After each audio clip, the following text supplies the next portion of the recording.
ዛሬ ከእናንተ ጋር አብረን እንድንካፈል የመጣሁት የምኞትና የሐሳብ ለውጥ በሚል ነው። የምኞትና የሐሳብ ለውጥ በሚል እንድንነጋገር ነው በእግዚአብሔር ቸርነትና ፈቃድ ወደዚህ የመጣሁት። ስለ ለውጥ ስናስብ በአብዛኛው የሚታሰበው የድርጊት ለውጥ ነው አይደል? ድሮ እንደዚህ ያደርግ ነበር፣ ዛሬ እንደዚህ ያደርጋል። ተለወጠ እንላለን። ተለወጠ። ድሮ ኪስ አውላቂ ነበረ፣ አሁን ግን ራሱ ለጋሽ ሆነ፣ ይሰጣል። ተለወጠ። ድሮ ይሳደብ ነበረ፣ አሁን ይመርቃል ሰው። ተለወጠ። ድርጊቱ ተለወጠ። ድሮ ሚስቱን ይደበድብ ነበረ፣ አሁን ግን አቅፎ ይስማታል። ተለወጠ ድርጊት። ይህ የድርጊት ለውጥ ነው። ግን መጽሐፍ ቅዱስ የሚናገረው ስለ ድርጊት ለውጥ ብቻ አይደለም፣ ስለ ምኞት ለውጥ ይናገራል፣ ስለ ሐሳብ ለውጥ ይናገራል። እንዲያውም የድርጊት ለውጥ መነሻው የሐሳብ ለውጥ ነው አይደለም? ሰው የልቡ ሐሳብ ሲለወጥ ነው ስራው የሚለወጠው። አንዳንድ ጊዜ ስለ ሐሳብ ስለ ምኞት ብዙ አንጨነቅም እኛ።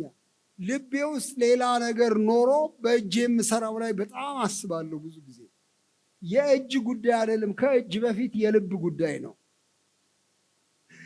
የት እንደሚሄድ እግሮቼን መለወጡን ነው።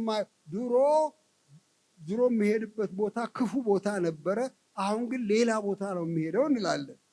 ግን እግሬ አይደለም የተለወጠው፣ ልቤ ነው የተለወጠው፣ አስተሳሰቤ ነው፣ አእምሮዬ ነው። ዛሬ ስለ ምኞትና ስለ ሐሳብ ለውጥ ለመነጋገር ነው። ኢየሱስ ክርስቶስን መቀበል ማለት ሐሳብ መለወጥ ማለት፣ የአስተሳሰብ ለውጥ ማለት፣ የልብ ለውጥ ማለት። ስለዚህ ለውጥ ነው መነጋገር የምፈልገው። ሐዋርያው ጳውሎስ ለቆላሲስ በጻፈው ደብዳቤ ውስጥ ይሄንን በደንብ አድርጎ ጽፎታል። ዛሬ በተለይ ምዕራፍ 3ን ስለምንመለከት እዚያ ላይ ሁለት ቃላት አሉ። እነሱን በጣም አጉልቼ መናገር እፈልጋለሁ። በላይ ያለውን እሹ፣ ፈልጉ፣ ተመኙ እንጂ በምድር ያለውን አይደለም። በላይ ያለውን አስቡ፣ በምድር ያለውን አይደለም። እንግዲያው እሹ፣ አስቡ የሚሉ ሁለት ቃላት አሉ። ለካ ክርስቲያን መሆን የፍላጎት ለውጥ ነው ማለት ነው አልኩ።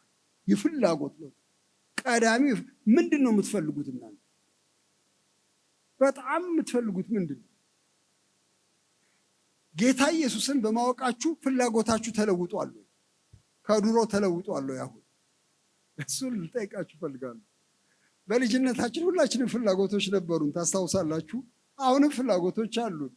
በልጅነት በጣም ፈልግ የነበረው የምትሉ ነገር ካለ እስቲ ቀስ ብላችሁ አሳብሱ። አሁን ግማሽ ደቂቃ ልስጣችሁ። በጣም የምመኘው የነበረ በልጅነቴ ሳድግ እንደዚህ መሆን እፈልጋለሁ ብዬ ነበረ የምትሉትን ትንሽ አስቡ ውስጥ።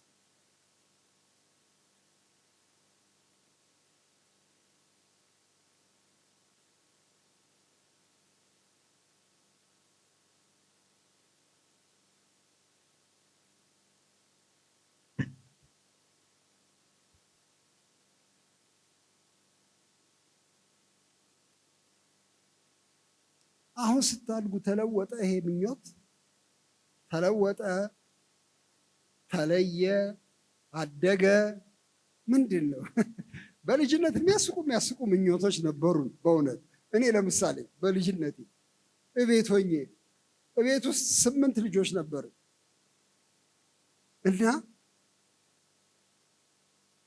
አባታችን አንዳንድ ቀን በተለይ በክረምት ከውጭ ይዞልን የሚመጣው ከገበያ ስፍራ ስኳር ድንች ይዞልን ይመጣ እንደነበር ትዝ ይለኛል። ስኳር ድንች እና ብዙ ጊዜ የሚገዛው ለቤተሰቡ የሚበቃውን ያህል ብቻ ነበር እና እሱን ቀምስና በቃ አለቀ፣ አሁን ተካፍለ ነው ሁላችንም አለቀ ይሄ ነገር፣ ይህ ለምን ብዙ ይዞ አይመጣም ነበር እል ነበር።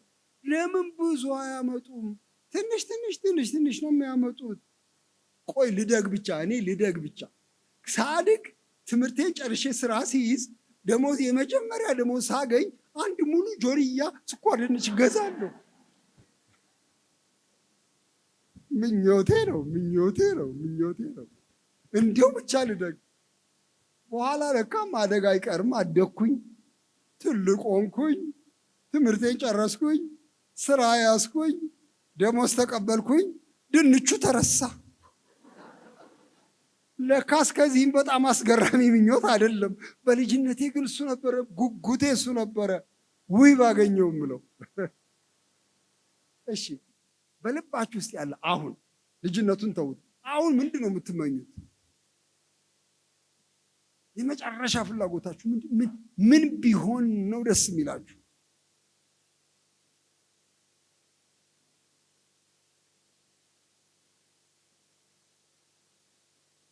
ጌታ ኢየሱስ ክርስቶስን የሚያመልክ ሰው ምኞቱም ይለወጣል። ተግባሩ ብቻ ሳይሆን ሀሳቡም ይለወጣል። ዛሬ ስለ ለውጥ ነው የምንነጋገረው። ትናንትና ስለ እድገት እንደነበረ ታስታውሳላችሁ።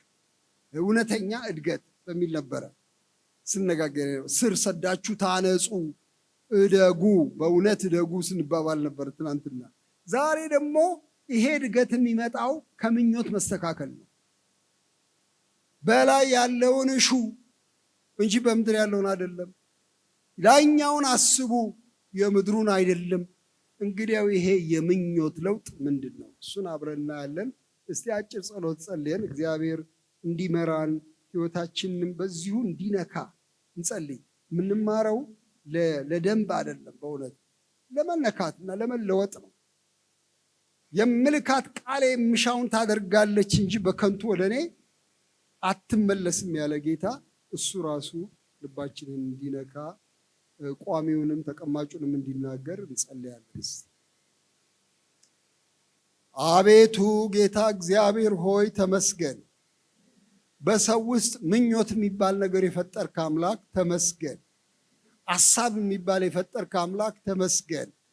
እግዚአብሔር ሆይ ሰው የሚመኝ የሚያስብ ፍጡር ሆኖ በፊትህ አለ። ምኞታችንን መርምርልን፣ ሐሳባችንን መርምርልን። የተቀደስክ እግዚአብሔር ሆይ በዚህ ሰዓት ከወንድሞቼ ከእህቶቼ ጋር ሆኜ ለለውጥ እንድታሰናዳን በፊትህ አለን። ለውጥ እባክህ፣ ምኞታችንን ከውስጥ ለውጠው፣ ፍላጎቶቻችንን ለውጥልን፣ አስተሳሰባችንን በአንተም መስመር እንድትቃኘው እንድትሰራው አቤቱ በዚህ ሰዓት እንለምናለን። የክብር አምላክ የክርስቶስ የጌታችን አባት እግዚአብሔር ሆይ እባክህ የለውጥን መንገድ አሳየን። ጸጋ በላያችን ላይ ደርብልን። ቆሞ የሚናገረው ሰው ከአንተ ምሕረት የተነሳ ይናገር። ተቀምጠው የሚሰሙቱ ከምሕረት የተነሳ ልባቸው ክፍት ይሁን። አቤቱ የቃልህን ደጆች ክፈትልን። አቤቱ በመንፈስ አማካይነት ደግሞ ስጠን፣ አንተ ጸጋ ስጠን። በጌታ በኢየሱስ ክርስቶስ ከፍ ያለ ስም አሜን። እግዚአብሔር የተባረከ ይሁን።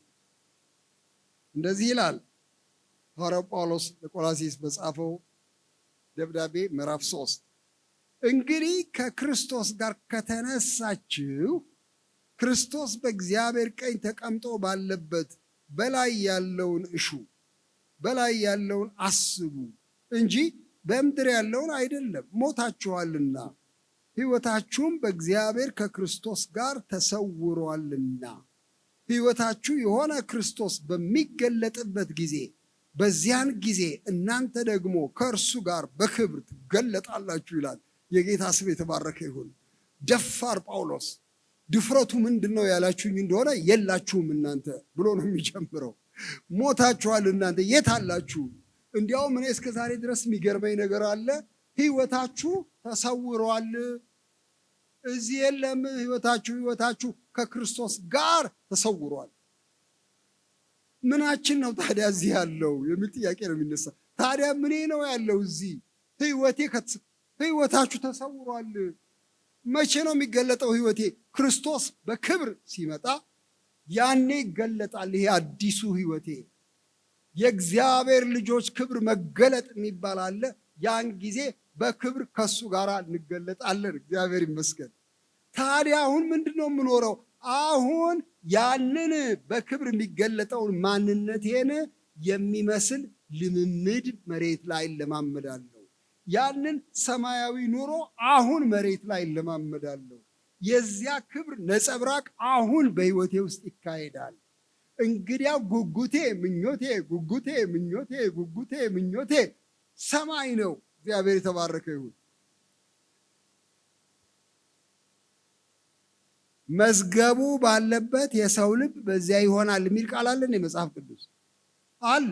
ሉቃስ 12 ላይ መዝገባችሁ ባለበት ልባችሁ በዚያው ይሆናል የሚል ቃል አለ። በጣም የሚገርም ነገር ነው። ለካ መዝገብ ማለት ሀብት ማለት ነው። በነገራችን ላይ መዝገብ ማለት ሀብት ማለት ነው። ሀብታችሁ ባለበት ልባችሁ ደግሞ በዚያ ይሆናል። ይሄ እውነት። ኢትዮጵያ ውስጥ የባንክ ስራ ሲጀመር ሰዎች አላመኑም ነበር ባንክ ቤት ገንዘብ ማስቀመጥ እና የሰማሁት ታሪክ አለ። አንድ አሁን ስማቸውን መጥቀስም አልፈልጋቸው ሰው በጣም የታወቁ ከበርቴ ነጋዴ ነበሩ። እሳቸው ገንዘባችሁን በባንክ አስገቡ እያለ መንግስት ሲያባብል ጥያቄ ተፈጠረባቸው። ምን ማለቱ ነው? ምክንያቱም ድሮ ባንክ ቤት የሚባል አይታወቅም። እንደምታውቁት ሰው ገንዘቡን ያኔ ጠገራ ብር በእንስራ ያደርግና ቆፍሮ መሬት ውስጥ ይቀብራል። ሌባ እንዳይነካው እንዳይዘርፈው። ቤቱ ነው የሚቀብረው ሰው መሬት ቆፍሮ ይቀብራል እንጂ ባንክ ቤት አያስቀምጥም። ባንክ ቤት የሚባል አልነበረም። አሁን ሁሉም በባንክ ነው የሚንቀሳቀሰው። ያው የምታውቁት ነገር ነው።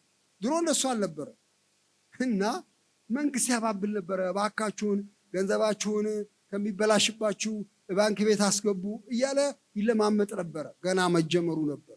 አዲስ አበባ ውስጥ ናቸው እሳቸው እና እሳቸው ብዙ ገንዘብ ነበራቸው። በኋላ ይሄ ነገር ይሰራ አይሆን እንዴ? ምናልባት ልፈትሸው አሉ።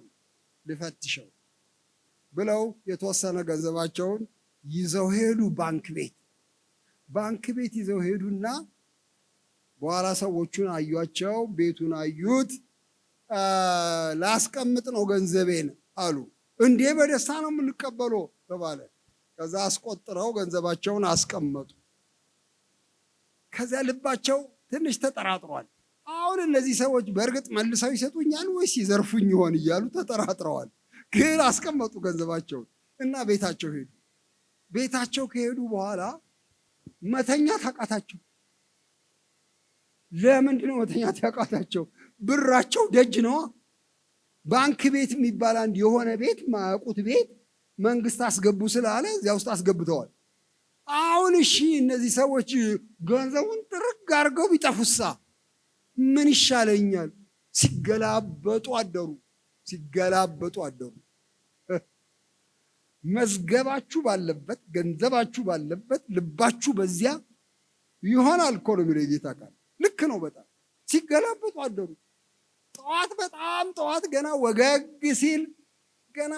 ሲል ከእንቅልፋቸው ተነሱና ምንም አላንቀላፉም ብዙም። ተነስተው ማጣራት ፈለጉ። ወደ ባንክ ቤት ሄደው ባንክ ቤት ደግሞ ትንሽ አርፍደው ነው የሚከፍቱ። ጠበቋቸው ደጃፍ እስኪከፍቱ። ከዛ ሲከፈት ገርመም እያረጉ እያዩ ዘበኞቹን በአይናቸው ገርመም ያረጋሉ። ከዚያ እንዴት አደራችሁ ብለው ገቡ። ደህና እግዚአብሔር ይመስገን ተባሉ። ብርቱ አደራችሁ፣ ማታ ደህና ነበር፣ አካባቢ ሁሉ አማን ነው እያሉ ገቡ። ልባቸው እዚያ ላይ ነው ያለው፣ ገንዘቡ ላይ ነው። አረ ደህና ነው ያደረው፣ ምንም ችግር አልነበረም። እና በጣም ገረመኝ። በዚህ አይነት ነው ባንክ የተጀመረው። እኛ ሀገር ሰው ለማመን ከብዶት ነበረ። ገንዘብ ኃይለኛ ነው፣ ልባችን ይይዛል። እና መድኃኒታችን ምን አለ? እባካችሁ ገንዘባችሁን ብል በሚያጠፋው ሌቦች ቆፍረው በሚሰርቁት ውስጥ አታኑሩ አለ። ባንክ ቤት አስቀምጦ አለ ጌታ። አላለም? ኧረ ብሏል። ባንክ ቤት አስቀምጦ ብሏል። አላለም ወይ? ብሏል። አቢሲኒያ ባንክ አላለም። እርግጥ የንግድ ባንክ አላለም። ያን ጊዜ የት ነበር? አቢሲኒያ ባንክ ወይም ደግሞ ብርሃን ባንክ ወይም የሆነ ባንክ አላለም። ኧረ ምን የባንክ ስም አልጠራም። ሌላ ቦታ ነው ባንክ ያለው እሱ። መዝገባችሁን በሰማይ ሰብስቡ አለ። እግዚአብሔር የተባረከ ይሁን። በዚያ ሰብስቡ፣ ሌቦች ሊቆፍሩ በማይችሉት ቦታ። የገንዘብ ምንድን ነው እሱ የሚባለው? የገንዘብ ልዋጭ መዋዠቅ በማይነካው ስፍራ፣ የዶላር ለውጥ በማይመለከተው ስፍራ፣ ከሰረ ወይም ምናምን በማይባል ስፍራ በሰማይ መዝገባችሁን አከማችሁ አለና ወዲያ ያይዞ መዝገባችሁ ባለበት ልባችሁ ደግሞ በዛ ይሆናል።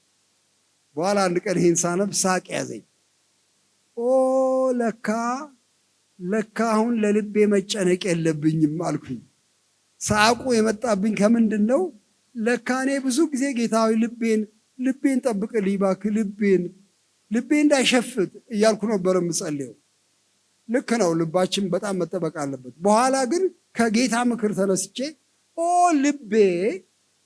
ልቤማ መዝገቤን ስለሚከተል መጠንቀቅ ያለብኝ ንብረቴን፣ ሀብቴን፣ ትልቅ የምለውን ነገር የት ጋር እንዳስቀመጥኩት ማሰብ ብቻ ነው። ምክንያቱም ልቤ መዝገቤን ተከትሎ ነው የሚሄደው የትም ቢሆን። እንግዲያው የምጨነቀው የት ጋር እንደማኖረው ነው። ክብር ምለውን፣ ናፍቆት ምለውን፣ ተስፋ ምለውን የት ጋር ነው የማስቀምጠው? እሱን ይከተላል የኔ ልብ። መዝገባችሁ ባለበት ልባችሁ ይከተላል። ስለዚህ እንግዲያው ፍላጎታችን የት ጋር ነው ያለው? የት ነው ያለው? ያለበት ቦታ ነው ጤናም ይሁን በሽታ የሚመጣበት። አሁን ጳውሎስ የት ጋር ማኖር እንዳለብን ነገረን። እዚህ ላይ በሰማይ ያለውን እሹ፣ በሰማይ ያለውን ፈልጉ፣ በምድር ያለውን አይደለም። በሰማይ ያለውን አስቡ፣ በምድር ያለውን አይደለም። ለምን? ሞታችኋል። የሞትንና የትንሣኤን ዘይቤ ይጠቀማል። ትናንትና ማታም ስንነጋገር ነበረ። እናንተ በምድር ላይ ያለ ህይወታችሁ የክርስቶስ ነው። ሞታችኋል። እናንተ ከእርሱ ጋር ተነስታችኋል። ስለዚህ ህይወታችሁ እላይ ነው ያለው። መቼ ነው የሚገለጠው? ሲመጣ ነው የሚገለጠው። ስለዚህ ማንነቴ ላይ ከሆነ ማሰብ ያለብኝ ላይኛውን ነው። እንግዲህ ከክርስቶስ ጋር ከተነሳችሁ ክርስቶስ በእግዚአብሔር ቀኝ ተቀምጦ ባለበት በላይ ያለውን እሹ፣ በላይ ያለውን አስቡ እንጂ በምድር ያለውን አይደለም። ሞታችኋልና ህይወታችሁም በእግዚአብሔር ከክርስቶስ ጋር ተሰውሯልና። ህይወታችሁ የሆነ ክርስቶስ በሚገለጥበት ጊዜ በዚያ ጊዜ እናንተ ደግሞ ከእርሱ ጋር በክብር ትገለጣላችሁ። በጣም ነው የደነቀኝ። እኔ ተሰውሬያለሁ እንዴ እያልኩ ነው የምጠይቀው አሁን። ኧረ ጌታ ሆይ እኛ አልተሰወርንም። እንዲያውም በጣም መኖር የምንፈልገው መሬት ላይ ነው። በደንብ ሰው እንዲያየን እንፈልጋለን። የምን መሰወር? አለሁ ነው የምንለው። ይኸው እየታየን ስንት ቦታ ላይ ያብለጫለጭን እንደ ባንዲራ እየዞርን እንድንታወቅ፣ ሰውም እንዲረሳን አንፈልግም። የተሰወረ አይደለም ህይወታችን፣ በጣም እንዲታይ ነው የምንፈልገው። አይ ህይወታችሁ ተሰውሯል። ዋናው ህይወት እዚያ ላይ ነው ያለው። ሞታችኋል። ወይ ጉድ! ጌታ ሆይ እንደ ሞተ ሰው እንድኖር እርዳኝ። እንደ ሞተ ሰው በሰማይ እንዳለ ሰው እንድኖር እርዳኝ የሚል መማጠን መጣብኝ እና አሁን ጥያቄው እኔ እናንተን የምጠይቀው ምኞታችሁና ፍላጎታችሁ በሰማይ ነው ወይ? በሰማይ ያለውን ፈልጉ እሹ የሚለው ይሄ ጳውሎስ ምን ማለቱ ነው? ሰማይ ምን አለ? ምን አለ ሰማይ? እሱን ነው ዛሬ ስጠይቅ የነበረው ቁጭ ብዬ። ሰማይ ምን አለ? ያው ክርስቶስ ባለበት በሰማይ በእግዚአብሔር ቀኝ ተቀምጦ ባለበት ያለውን እሱን ፈልጉ። ምን አለ ሰማይ አልኩ። እስቲ አስቡ፣ ምን አለ ሰማይ? ሰማይማ በጣም ብዙ በጎ ነገር አለ። አንደኛ እንዲያው ትንሽ ፍንጭ ልስጣችሁ። አንደኛ ፈቃድ በሰማይ እንደሆነች እንዲሁ በምድር ትሁን አይደል ጸሎታችን። ስለዚህ በሰማይ ላይ የማ ፈቃድ አለ? የእግዚአብሔር ፈቃድ አለ። በሰማይ ያለውን እሹ ከተባለ እንግዲያው በሰማይ ያለው የእግዚአብሔር ፈቃድ ነው። የእግዚአብሔርን ፈቃድ ፈልጉ በሰማይ ያለችው ምድር ላይ እንድትሆን። እንግዲያው ፈቃድ ያለበት ቦታ ነው ማለት ነው። ጌታ ሆይ በሰማይ ምን አለ? ጸሐፊው ሲጽፍ በአዲስ ኪዳን ላይ በዕብራውያን 1 ላይ በሰማያት ኃጢአታችንን ካነጻ በኋላ በሰማያት በግርማው ቀኝ ተቀመጠ ይላል። የማ ግርማ? የእግዚአብሔር ግርማ፣ የእግዚአብሔር ክብር በሰማያት አለ። እግዚአብሔር የተመሰገነ ይሁን። እንግዲያው ሰማይ የምን ማደሪያ ነው? የክብር ማደሪያ ነው። ሰማይ የእግዚአብሔር ግርማ ማደሪያ ነው። በሰማይ ያለውን ፈልጉ። የእግዚአብሔርን ግርማ፣ የእግዚአብሔርን ክብር፣ የእግዚአብሔርን ኃያልነት ፈልጉ። የእግዚአብሔርን ፈቃድ፣ የእግዚአብሔርን ስልጣን፣ የእግዚአብሔርን ይሁን ባይነት ፈልጉ። በሰማይ ምን አለ? በግርማው ቀኝ ተቀመጠ ይልና በሌላ ቦታ ላይ ደግሞ በሮሜ ምዕራፍ 8 ላይ ጌታችን ኢየሱስ ክርስቶስ ወደ ሰማይ ከወጣ በኋላ በጌታ በእግዚአብሔር ቀኝ ተቀምጦ ስለኛ ምን ያደርጋል ይላል? ይማልዳል። በሉ እስቲ ይማልዳል። በሰማይ አማላጁ አለ፣ ምልጃ አለ። ምልጃው የመጣው ከፍቅሩ የተነሳ ነው። የምህረት ቦታ ነው ሰማይ። ጌታ ኢየሱስ ስለኛ ምህረት የሚለምንበት ቦታ ነው። ፍቅሩን መግለጫ ቦታ ነው። የርኅራኄው መገኛ ቦታ ነው። በሰማይ ያለውን እሹ የፍቅር መቀመጫ፣ የርኅራኄ መቀመጫ፣ የምህረት መቀመጫ፣ በግርማው ቀኝ የክብር መቀመጫ፣ የፈቃዱ መቀመጫ፣ እዛ ላይ ያለውን እሱን ፈልጉ ይለናል። እግዚአብሔር የተመሰገነ። ወንድሞችና እህቶቼ በሰማይ አለ ማለት ነው። የሆነ ነገር አለ በሰማይ። በሰማይ ንጽሕና አለ። ቅዱስ ቅዱስ ቅዱስ ቅዱስ እግዚአብሔር፣ ምድር ሁሉ ከክብሩ ተሞልታለች የሚሉ ሱራፌል የከበቡት ስፍራ ነው። በሰማይ ቅዱስ እግዚአብሔር አለ። ቅድስና አለ፣ ጽድቅ አለ፣ ሰላም አለ። አቤት እግዚአብሔር ተባረከ ይሁን። እዛ ላይ ያለውን ፈልጉ እንጂ በምድር ያለውን አይደለም። የሰማዩን ታምቡር ተከተሉ እንጂ የምድርን ታምቡር አይደለም። ሰማይ የራሱ የኑሮ ስርዓት አለው። የሰማዩን ፈልጉ ተመኙ ብሎ በምድር ያለውን አይደለም፣ በሰማይ ያለውን ተመኙ። ሳንሞት በፊት ነው ይሄ ነገር። ወንድሞች እናቶች ስሙኝ።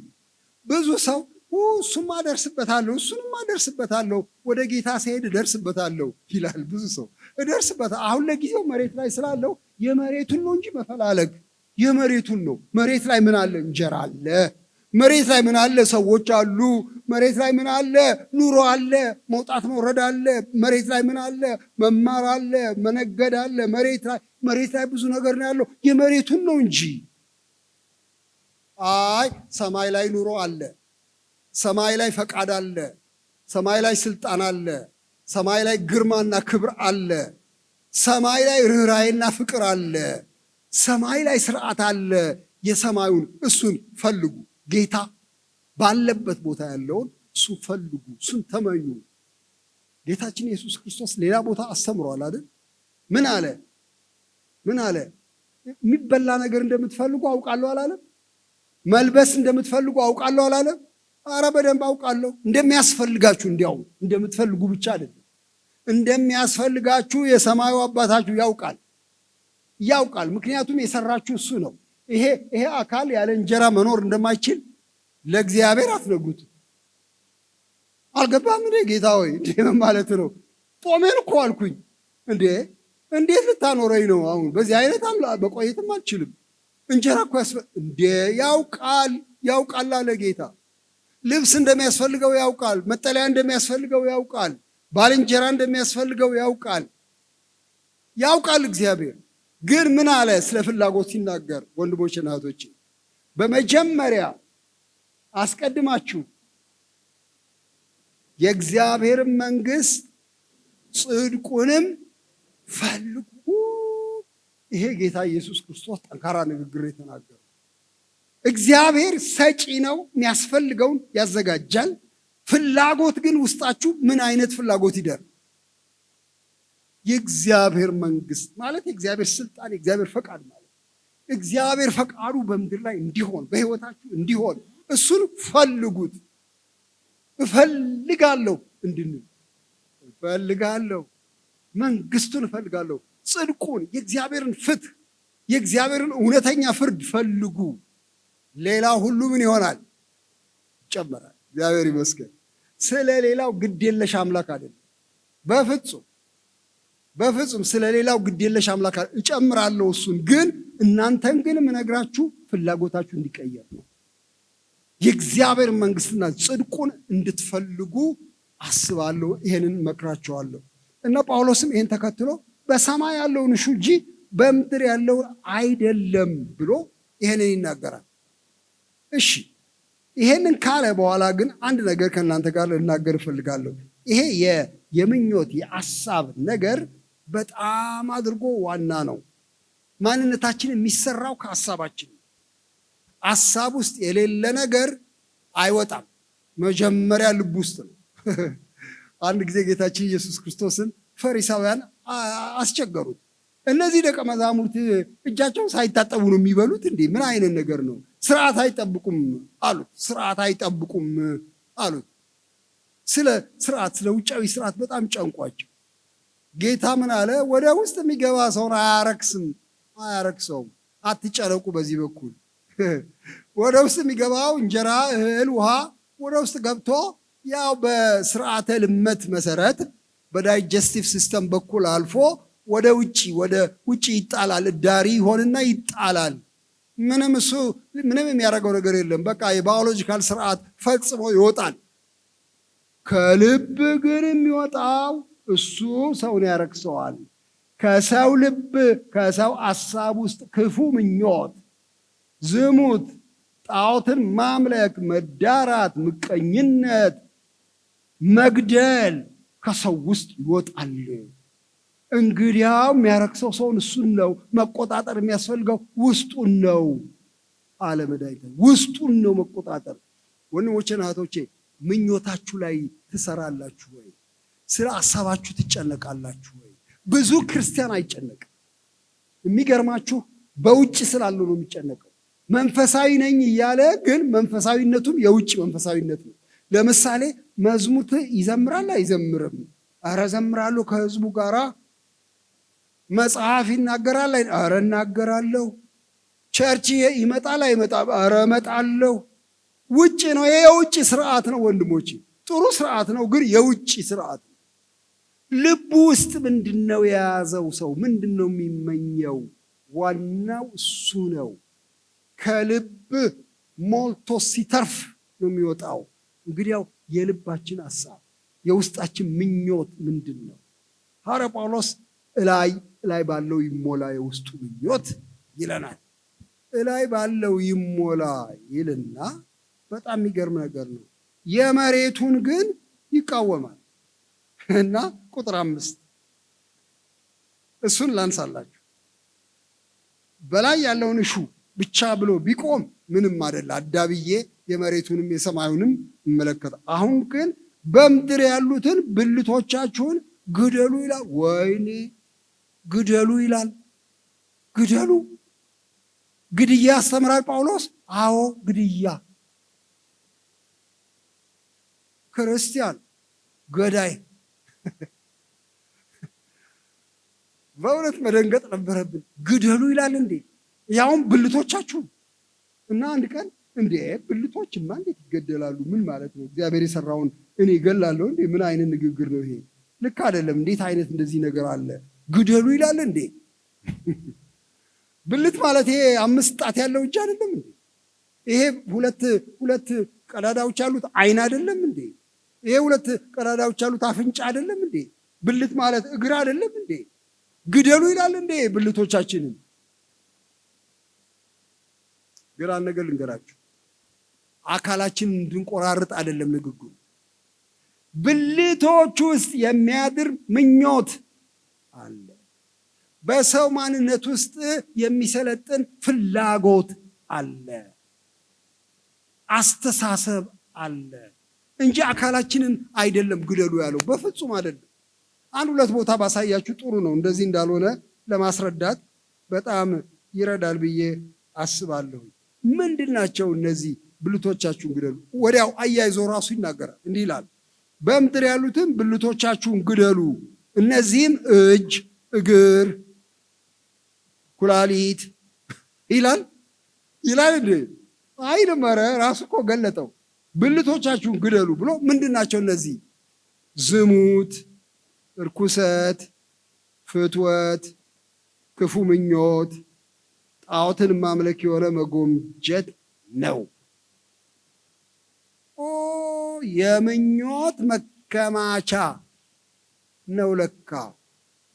ለካ በብልቶቻችን መካከል የሚሰራ የምኞት ጥርቅም አለ ማለት ነው። ብልቶች ይበል እንጂ በብልቶች ውስጥ ያሉ ፍላጎቶች ማለቱ ነው። ወንድሞች እናቶች፣ ይህን ለማስረዳት ሮሜ ምዕራፍ 7 እንሂድ። እዚያ ላይ ጥሩ አድርጎ ያሳያል። ሮሜ 7 ላይ ወንድማችን ሐዋርያው ጳውሎስ የሚናገረውን ስሙ። ትልቅ ትግል እንዳለበት፣ ኑሮ ውስጥ ጭንቀት እንዳለበት ይገልጻል። እንዴት ትግል እንዳለበት ሲናገር ምዕራፍ 7 ሮሜ ላይ እንደዚህ ይላል። ቁጥር 5 እና 6 ላንብብላችሁ። በስጋ ሳለን በሕግ የሚሆን የኃጢአት መሻት፣ የኃጢአት ፍላጎት ማለት ነው። የኃጢአት መሻት ለሞት ፍሬ ሊያፈራ በብልቶቻችን ይሰራ ነበርና ይላል። ለካ ብልቶችን አይደለም የምቆራርጠው፣ በብልቶቻችን የሚሰራ የኃጢአት ፍላጎት አለ፣ የኃጢአት መሻት አለ። ያውም ወዴት ነው የሚነዳን? ለሞት ፍሬ ለማፍራት ነው። ወደ ሞት የሚነዳን የኃጢአት ፍላጎት አለ ውስጣችን። አሁን ግን ለእርሱ ለታሰርንበት ስለሞትን ከሕግ ተፈተናል። ስለዚህ በአዲሱ በመንፈስ ኑሮ እንገዛለን እንጂ በአሮጌው በፊደል ኑሮ አይደለም ብሎ ይላል። እግዚአብሔር የተባረከ ይሁን። እንግዲያው ብልቶቻችን የሚለው ፍላጎቶቻችን ማለቱ ነው። ተጨማሪ አንድ ጥቅስ ልስጣችሁ። ያዕቆብ ምዕራፍ 4 ላይ ያዕቆብ ራሱም ይሄንኑ ይጠቅሳል። እንደዚህ ብሎ ነው እዛ ያዕቆብ ላይ የሚናገረው። በተለይ በአዲሱ መደበኛ ትርጉም በጣም ግልጽ አድርጎታል። በቀድሞ ትርጉም ላይ እንደዚህ ይላል። ምዕራፍ 4 ያዕቆብ፣ በእናንተ ዘንድ ጦርና ጠብ ከወዴት ይመጣሉ? ምን ያጋድላችኋል? ምንድን ነው የሚያጨቃጭቃችሁ? ምንድን ነው ሰላም የነሳችሁ? ይልና የጠብ መነሻው ምንድን ነው ይልና፣ ስሙ፣ የሚናገረውን ስሙ፣ ልብ ብላችሁ ስሙ። በእናንተ ዘንድ ጦርና ጠብ ከወዴት ይመጣሉ ይልና፣ በብልቶቻችሁ ውስጥ ከሚዋጉ ከነዚህ ከምቾቶቻችሁ አይደሉምን?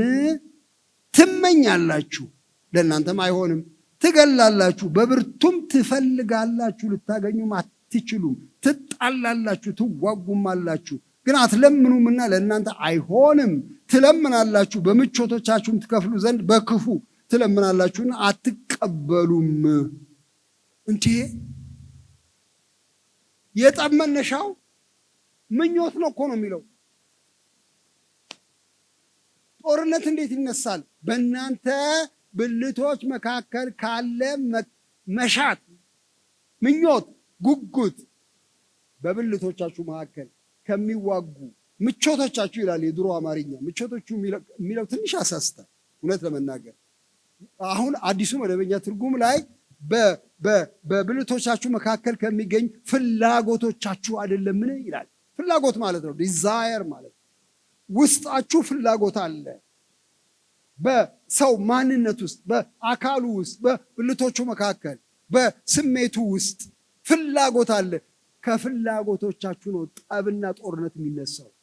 በጣም ለማግኘት ስትታገሉ አንዱ ከአንዱ ጋር ይጣላል፣ መቆሚያም የለውም። ትዋጋላችሁ፣ ትጋደላላችሁ። ወንድሞቼ እናቶቼ፣ የብዙ ጦርነት መነሻ በሰፊው የምንነጋገር ካልን ፍላጎት፣ የፍላጎት ፉክክር ነው በዓለም ላይ ጦርነት ያባዛው። አገራችን ውስጥ ለምን ሰላም የለም ካላችሁ ፍላጎታችን ትክክል አይደለም። የተበላሸ ፍላጎቶች አሉ። እያንዳንዱ ሰው ስለ ራሱ የሚያስበው ፍላጎት አለው። ከሌላው ወይ ያነሰ ይመስለዋል፣ ከዚህ የተነሳ ይጋደላል ፍላጎቱን ለማሟላት፣ ወይ የበለጠ ይመስለዋል፣ ከዚህ የተነሳ ለማስጠበቅ ይታገላል። ከፍላጎቶቻችሁ ነው የሚነሳው ጦር። ጠብ የሚነሳው ከሰው የልብ ምኞት ነው። ምኞት ነው ወንድሞቼ ወደ ጦርነት የሚወስደው። ምኞት ነው ወደ ቁጣ የሚወስደን። ሔዋን ደህና ትኖር ነበር። እናታችን ሔዋን ከአዳም ጋር በገነት በሰላም ይኖሩ ነበረ። ሰላማቸው መቼ ተረበሸ ካላችሁ ምኞት ገባባቸው ውስጣቸው። ምኞት ነው አፈናቅሎ ያወጣት እናታችን ሔዋን ከገነት ያፈናቀላት ምኞቷ ነው። አየች። ምኞቷን ዲያብሎስ ቀሰቀሰው። እግዚአብሔር አትብሉ አላችሁ እንዴ? አዎ እንዳትሞቱ አትብሉ ብሎ አለን። አትሞቱም። ታዲያ ምንድን ነው የምንሆነው? እንደሱ ነው የምትሆኑት። እንዲያውም እንዴት አልክ? እንደገና ምን አልክ? እንደ እግዚአብሔር እንደ እግዚአብሔር አዋቂ። አዎ እንደ እግዚአብሔር አዋቂ፣ እንደ እግዚአብሔር ታላቅ። አዎ እንደ እግዚአብሔር እንደሱ ነው የምትሆኑት። ፍላጎት ውስጧ ቀሰቀሰ። ከዛ አመለካከቷ ተለወጠ። በፊት የምታየው ዝም ብሎ የምታየው ፍሬ ይሄ ክልክል ነው ብላ የምትሸሸው ፍሬ አሁን አስጎመጃት። ለዓይን ያማረ ለመብላትም በጣም የሚያስጎመጅ እንደሆነ አየች። ፍላጎት አፈናቀላት። ከቤት ታሪኩን እናንተ ስለምታውቁ ምን መተረክ የለብኝ። ውጣ አንተ እንዳትገቡ ሰይፍ አቆማለሁ ደጃፉ ላይ። የሚገለባበጥ ሰይፍ የያዘ መልአክ እዚያ ቆመ። ተባረሩ። ሁላችን ተፈናቃዮች ነው በእነሱ ምክንያት። ይሄ መፈናቀል ከየት መጣ? ከምኞት መጣ። ምኞት ብርቱ ነገር ነው ወንድሞቼ እናቶቼ፣ እንደ ቀላል አትቁጠሩት። ብዙ ጊዜ የሚያስጨንቀን ድርጊት ነው። አርጌዋለሁ አላረኩም ነው ጭንቃችን እንጂ ተመኝቻለሁ አልተመኘውም አንጨነቅ። ጌታ ኢየሱስ ግን የምኞትን ጉልበት አየ እኮ አይደል? አትግደል እንደተባለ ሰምታችኋል። እኔ ግን እላችኋለሁ ወንድሙን የሚጠላ ምንድን ነው? ነፍሰ ገዳይ ነው። ጥላቻ እኮ ውስጥ ነው ያለው። የልብ እኮ ነገር ነው ጥላቻ። ወንድሙን የሚጠላ ነፍሰ ገዳይ ነው። ስለዚህ መጨነቅ ያለብኝ ጩቤ አንስቼ ወንድሜን ገደልኩ አልገደልኩ ሳይሆን ጥላቻ ልቤ ውስጥ ገባ አልገባ ነው መጨነቅ ያለብኝ ወገኖች። አንድ የኔ አስተማሪ ነበሩ፣ የቋንቋ መምህር። እሳቸው አቶ ሰይፉ መታፈሪያ ፍሬው ይባላሉ። በጣም የታወቁ ገጣሚ ናቸው። እና አንድ ግጥም የጻፉት አለ የእሳቸው በጣም የሚገርመኝ፣ በልጅ ታሪክ አስመስለው የጻፉት በጣም ያስገርም ግጥም አለ። ወድላቸዋለሁ። ጎበዝ ገጣሚ ናቸው። ምን ይላል እዚያ ታሪኩን ሲተርክ? ትንሽ ሕፃን ያሳያል። ትንሽ ሕፃን ገና የ1 ዓመት ሕፃን ድክ የሚል የ2 ዓመት ሕፃን ገና በእግሩ የሚውተረተር ዳዴ የምንለው አይነት ትንሽ ሕፃን በኋላ ሲውተረተር እናየዋለን እዚያ ቤት ላይ እና ማሙሻ ይዞህ ና እንለዋለን። ለማምጣት ሲሞክር ድንገት ሄዶ ውድቅ ይላል። ማልቀስ ይጀምራል። ጠረጴዛው ጋር ይጋጭና ይወድቃል። ማልቀስ ይጀምራሉ። ያለቅሳል። ማሙሽ ምን ሆንክ? ምንድን ነው ማሙሽ? ምንድን ነው እንለዋለን። ይሄ ይላል። ምኑ? ጠረጴዛው። ምን አረገ? መታኝ ይላል። በእውነቱ ተነስቶ ጠረጴዛው አልመታውም። ልጁ ሄዶ ራሱ ነው የተጋጨው። ግን ጠረጴዛው መታኝ ይላል። ከዚያ እኛ ለማባበል በቃ አይዞ ማሙሽ በልቱ የታባቱ ጠረጴዛውን ድርግም እናደርግለታለን። ዝም ይላል ልጁ። የሚገርም ነገር ነው እኮ ትንሽ ልጅ ጠረጴዛውን ስመታለት ጭጭ ይላል። እንባው ይቆማል። እና ምን ይላሉኝ ገጣሚ፣ እንዴ ይሄ ትንሽ ልጅ ዛሬ በምራቁ ተበቀለ ጠረጴዛውን፣ ነገ ሲያድግ ጩቤ እንዳይመዝ ማን ይከለክለዋል ይላሉ እሳቸው። የበቀል ዘር ነው እንዲያውም የሚለው የግጥሙ ርዕስ የበቀል ዘር። ለካ በቀል ግድያ የሚወጣው ከልብ። ልጁ ያኔ ጩቤ አልያዘም እንጂ ያኔ ሽጉጥ አልያዘም እንጂ አይምረውም ነበረ። ለካ በምራቅ ነው አሁን የጀመረው በቀል። ወንድሞቼ እናቶቼ፣ ግድያ ልብ ውስጥ ነው ያለው፣ ጥላቻ ውስጥ ነው ያለው እንጂ በኋላ በድርጊት የሚገለጠው አይደለም። ምኞታችንን ነው መቆጣጠር፣ በውስጥ ያለ ሐሳባችንን ነው መቆጣጠር። እና እባካችሁ ግደሉ ግደሉ ውስጥ ያለውን ይላል። ይሄን ምኞት፣ እነዚህ ምኞቶች ተዘርዝረዋል። ቅድም እንዳያችሁት ዝሙት ይላል፣ እርኩሰት ይላል፣ መዳራት ይላል። እዚያ ላይ የተዘረዘሩ ነገሮች ናቸው። ፍትወት ይላል።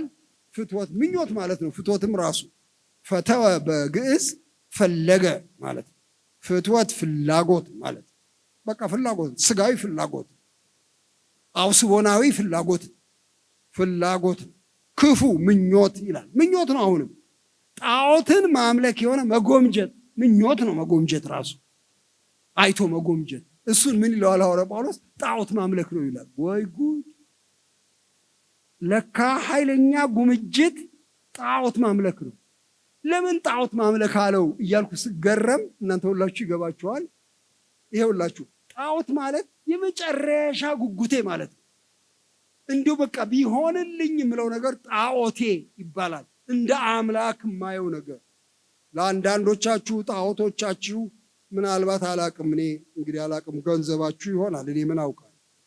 በቃ ኃይለኛ መጎምጀት፣ እንዲሁ ባገኘው ወይኔ ባገኘው የምንለው ነገር ጣዖትን እንደ ማምለክ ነው። ጣዖትን ማምለክ የሆነ መጎምጀት ነው። ከጌታ ውጭ በጣም የምቋምጥለት የምጎመጀው ነገር ጣዖት ነው፣ ባዕድ አምልኮ ነው። በጣም ብዙ ክርስቲያን በሚያሳዝን ሁኔታ ጣዖት አምላኪ ነው። ጣዖት አምላኪ ነው። በእውነት ነው የምነግራችሁ። ይሄ ከባድ ንግግር ነው። አሁን እግዚአብሔርን እናመልካለን እንላለን፣ ግን የምናመልከው ቁሳቁስ ነው። ወይኔ ይሄ በተገኘ እንደው ቤቴን በዚህ በሞላሁት፣ ወይኔ ይህችን ልጅ ባገኘኋት፣ ወይኔ እንደዚህ በሆነልኝ። የአምላክ ያህል የምንጎመጀው ነገር ጣዖት ይሆናል። ምንም አይቀርም፣ ጣዖት ነው የሚሆነው። ባዕድ አምልኮ ይሆናል። ጎምጅተን ልባችንን ስቅል የሚያደርገው ነገር እሱ ጣዖት አምልኮ ነው። ተጠበቁ አለ ጌታ። የሚገርም ነገር ነው። አንድ ሰውዬ ወደ ጌታ ኢየሱስ መጣ። የሚገርም ነገር ነው። ትዝ ይላችኋል ታሪኩ። ሉቃስ 12 ላይ ሳይሆን አይቀርም። ምን አለው? ወደ ጌታ መጣና ርስቱን ከኔ ጋር እንዲካፈል ወንድሜን ንገርልኝ አለው። ንገረው እባክህን ወንድሜን። ታሪኩ እቺ ብቻ ናት። ግን እኔ ስገምት በአይነ ህሊናዬ ስመለከት ሰውየው አባታቸው የሰጣቸው ትልቅ ርስት ከወንድሙ ጋር አለ። በጋራ የሰጣቸው ትልቅ ርስት። ይሄ ሰውዬ ገንዘቡን ጓጉቷል። ያችን ርስት ተቀብሎ ወይ ይሸጣል ወይ ነገር ያደርግበታል። በጣም ጓጉቷል እና ቢለምነው ወንድምየው ጊዜ አጠፋ። ቶሎ ሊካፈል አልፈለግም። ግን ይሄ ወንድምየው ኢየሱስ ክርስቶስ የሚባል አዲስ ነቢይ ተነስቷል ሲባል እሱ ጋር ይሄዳል ብዙ ቀን ይመስለኛል። እና የት ነው የሚሄደው ወንድም እያለ ሲያጠያይቅ ኢየሱስ የሚባል አንድ አዲስ ነቢይ ተነስቷል፣ በቃ እዛ ነው የሚውለው ብለውታል። ስለዚህ አሁን በሚያከብረው ሰው ሊያስለምነው ፈለገ እና ወደ ኢየሱስ መጣና ጌታ ሆይ አለው። ብዙ ሰዎች ወደ ኢየሱስ የሚመጡት በተለያየ ምክንያት ነው። በነገራችን ላይ ይሄ ሰውዬ የመጣው ኢየሱስን ፈልጎ አይደል። ከተውኑ የፈለገው ወንድምየውን እንዲነግርለት ነው። በኢየሱስ አማካይነት ሊገባ ነው እና ስማ ይሄ ወንድሜ አልካፈል አለኝ ርስት እኮ እባክህ ንገረው ከኔ ጋር እንዲካፈል ብሎ አለው። እና ጌታ በጣም የሚያስቅ መልስ ሰጠ። እኔ የማዘጋጃ ቤት ሰራተኛ ነኝ እንዴ ይለዋል። ሂዱና አንብቡ እናንተ አላመናችሁኝም፣ ገብቶኛል። ሂዱና አንብቡት። እኔ ምን አገባኝ ነው? እኔ በእናንተ መካከል ርስት ለማካፈል ማን ሾመኝ እንዴ? ስራ እኮ አይደለም። እኔ መሐንዲስ አይደለው፣ ሹም አይደለው። እኔ ምን ማለት ነው እንድንካፈል እንዴ? እኔ ምን አደርገዋለሁ? ሰውዬው ግን በዚህ ሊተወው አልፈለገም። ወደ ደቀ መዛሙርቱ ዞር ብሎ የሰው ሕይወቱ በንብረቱ ብዛት አይደለምና ተጠንቀቁ፣ ከመጎምጀትም ሁሉ ተጠበቁ። አሃ ሰውየው ተንገብግበዋል። ሕይወቴ ንብረቴ ብሎ ሊሞት ነው። ሕይወቴ ንብረቴ፣ ሕይወቴ ንብረቴ እና ይሄንን አያይዞ ጌታችን እንግዲያው ተጠንቀቁ፣ መጎምጀት ጣዖት ማምለክ ነው። እግዚአብሔር ያትርፈን ከዚህ። ልባችሁ መለስ አድርጉ ባካችሁ ወንድሞች እናቶች። አንዳንድ ጊዜ ምን ጎመጀው ውይ አሜሪካን አገር ሄጄ ብሞት የሚላል ሰው አጋጥሟችኋል? በቃ ልሙት፣ በማግስቱ ልሙት ብቻ ያ አገር ብዙ ሰው ይሄደበታል። እኔ መሄድ ነው የምፈልገው፣ ሳልሞት በፊት እዛው ሰደ። ስለ መጎምጀት ትንሽ ባካችሁ አስቡ። ፍላጎቶቻችሁ ምንድን ናቸው? እና ምን ይላል? በጣም የሚያስገርም ነገር እሱ ነው። ደግሞ ያስደነገጠኝ ስሙ ያስደነገጠኝ ምንድን ነው? ምን ይላል? በእነዚህ ጠንቅ ይላል ቁጥር 6 ላይ የእግዚአብሔር ቁጣ በማይታዘዙ ልጆች ላይ ይመጣል ይላል። አይገርምም? ጠንቅ ነው ይሄ ነገር። ምን ያመጣል? ቁጣ። በእነዚህ ጠንቅ አሁን በተዘረዘሩ በዝሙት፣ በርኩሰት፣ በፍትወት፣ በክፉ ምኞት፣ ጣዖት ማምለክ በሆነ መጎምጀት፣ በእነዚህ ጠንቅ የእግዚአብሔር ቁጣ በማይታዘዙት ልጆች ላይ ይመጣል። ቁጣ ነው የሚያመጣው ማለት ነው። ክፉ ምኞት ደግሞ መጽሐፍ ቅዱስ ውስጥ እውነት ነው ይሄ ነገር። ትዝ ይላችኋል? እስራኤል በምድረ በዳ ሲጓዙ ጎመጁ አይልም ይላል እኮ። ጎመጁ ስጋ ለምሳሌ የለም አሉ። አንድ ጊዜ እግዚአብሔር ከሰማይ መና የላከ በየቀኑ እያበላቸው፣ ምንድን ነው ይሄ መና? ሰለቸን፣ አይለወጥም እንዴ አሉ ሙሴን። ይህ እግዚአብሔር ሁልጊዜ መና ነው የሚያወርደው ከሰማይ። ተለዋጭ ምግብ እንፈልጋለን። ስጋ ለምሳሌ ይህኔ ግብፅ ብንሆን ኖሮ እንነጫው ነበር። ስጋ ጎመጁ።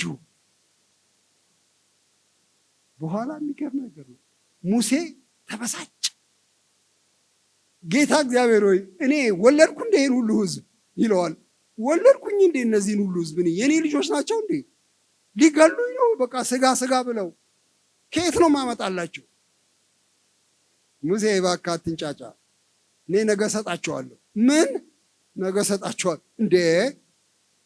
ስማ 600 ሺህ እግረኛ፣ ስንት በሬ ቢታረድ ነው እነዚህን የሚያበላቸው? ስንት በሬ? ሙሴ የሚያውቀው ነው የሚናገረው። ከየት ነው የሚመጣላቸው ለዚህ ሁሉ የሚሆን ስጋ እንዴ? ምን ቸገረሃል? እሰጣቸዋለሁ በላቸው። ተሰበሰበ። እግዚአብሔር ስጋ ይሰጣቸዋል። እንዴት ሊያደርገው ነው? 600 ሺህ ሰው ያውም ትልልቆቹ ተቆጥረው ከልጆቹ ጋር ምናልባት ወደ ሚሊዮን የሚጠጋ ከየት ነው የሚመጣው ስጋ? እሰጣለሁ ብሏል እግዚአብሔር። ሌሊት ነፋስ አስነስቶ ከባህር ላይ ድርጭቶችን ያመጣና ሰፈሩን በሙሉ ይሞላዋል። ወደ 2 ሜትር ነው ወደ 1 ሜትር ተኩል የሚሆን ሙልት መሬቱን በሙሉ አይናቸው እያየ መብላት ሲጀምሩ አገኘን ብለው መሞት ይጀምራሉ። መቅሰፍ እና ተሳቀቁ። አንድ ቀን ወይ ጌታ ለምንድን ነው የሚሞቱት? ለምን ይሞታሉ? በቃ ስጋ ፈለጉ ይብሉ። በቃ ታምር ሰራህን ታበላቸው። በቃ አይበቃም? ለምንድን ነው የሚሞቱት? ደነገጥኩኝ። ለምንድን ነው የሚሞቱት? ገና በአፍንጫቸው ሳለ ይላል መጽሐፍ፣ እንደሱ ነው የሚለው። ገና ስጋው ገና አፋቸው ውስጥ ገብቶ እያለ እዚያው ብዙ ሺህ ሰው ተቀሰፈና ሞተ። ለምን ብዬ ስጠይቅ እዚያ እግዚአብሔር እንደዚህ ይላል፣ እኔን ንቀውኛልና። ለካ ኃይለኛ መጎምጀት እግዚአብሔርን ከመናቅ ጋር ይገናኛል። አይበቃኝም፣ ህይወት አይበቃኝም፣ አንተ የሰጠኸኝ ህይወት ምንም ዋጋ የለውም፣ ሰለቸኝ፣ እኔ እንደነንትና ነው መሆን የምፈልገው፣ እንደንትን ነው መሆን የምፈልገው፣ ያንን ነው የምፈልገው፣ እሱን ካላገኘው ምን ህይወት አለኝ ማለት ለካ እግዚአብሔርን መናቅ። በእግዚአብሔር አለመርካት ነው። ገደላቸው። የለመኑትን ሰጣቸው፣ ለነፍሳቸው ግን ክሳትን ላከ ብሎ በኋላ መዝሙር ላይ ተገልጧል። ቁጣ መጣ። በእነዚህም ጠንቅ በማይታዘዙ ልጆች ላይ የእግዚአብሔር ቁጣ ይመጣልና። ይሄ ብቻ አይደለም። ታውቃላችሁ ሌላ ታሪክ ኦሪት ዘኍልቍ ላይ ታስታውሳላችሁ። በጣም የሚያሳዝን ታሪክ ነው ያ ታሪክ። መጀመሪያ የሚያስደስት በኋላ ግን የሚያሳዝን ታሪክ ነው። አንድ ባላቅ የሚባል ንጉስ ይነሳል። ባላቅ የሚባል ንጉስ፣ እሱ ኦሪት ዘኍልቍ ላይ ታገኙታላችሁ። ከ22 23 24 ታነቡታላችሁ።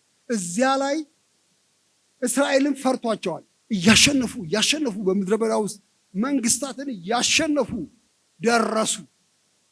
ወደ ሞዓብ ምድር ደረሱ።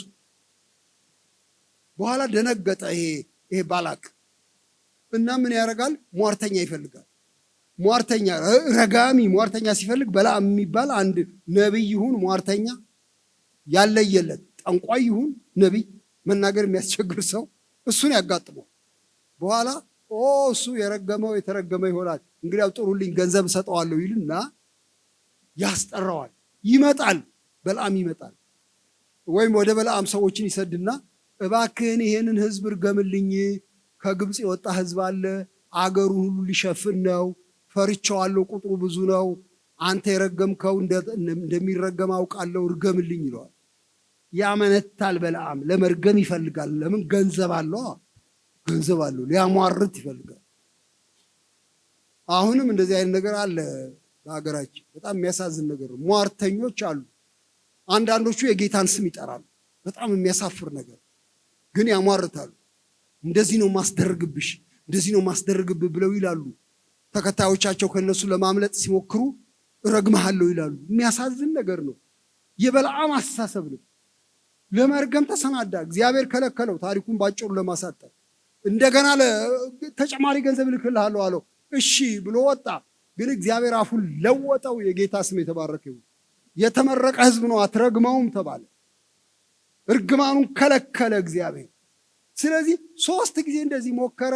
እዚህ ተራራ ላይ ያወጣዋል። እስኪ መስዋዕት ሰዋልኝ ይለዋል። እዚህ ጋር 7 በግ ያሳርዳል፣ እዚያ ጋር 7 ወይፈን ያሳርዳል፣ መስዋዕት ያሳርጋል። አሁን እረግማቸዋለሁ ብሎ ያስባል። እግዚአብሔር አፉን ይለውጠው። ያያቸውና ህዝቡን ይሄ የተባረከ ህዝብ ነው፣ የተመረቀ ህዝብ ነው፣ እስራኤል ሆይ ቡሩክ ነህ። ይባርካል። ይደነግጣል ሰውየው። እኔ እኮ እንድትመርቅ አይደለም ያመጣሁ እንድትረግም ብዬ ነው። እግዚአብሔር ያረገመውን እንዴት እረግማለሁ? ጭንቅ። በኋላ አንድ ጊዜ ሙከራ ሲያደርግ ለመርገም ሲነሳ አህያ ጭኖ አህያይቱ አልሄድም አለች። ወይ ጉድ! እግዚአብሔር አህያ ያዛል፣ ሰው ያዛል፣ ሰማይ ያዛል፣ ምድር ያዛል። ለህዝቡ ሲል እግዚአብሔር የማያዘው ነገር የለም። ስሙ የተቀደሰ ይሁን። በእውነት ለህዝቡ ሲል አህያይቱ አልሄዳለች።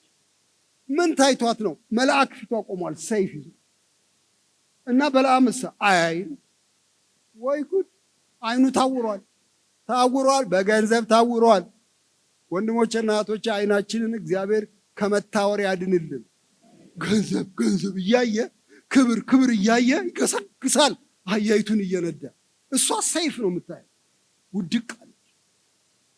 ይረግጣታል፣ ይመታታል፣ በበትር ይደበድባታል። 3 ጊዜ በበትር ይደበድባታል። አትንቀሳቀስ።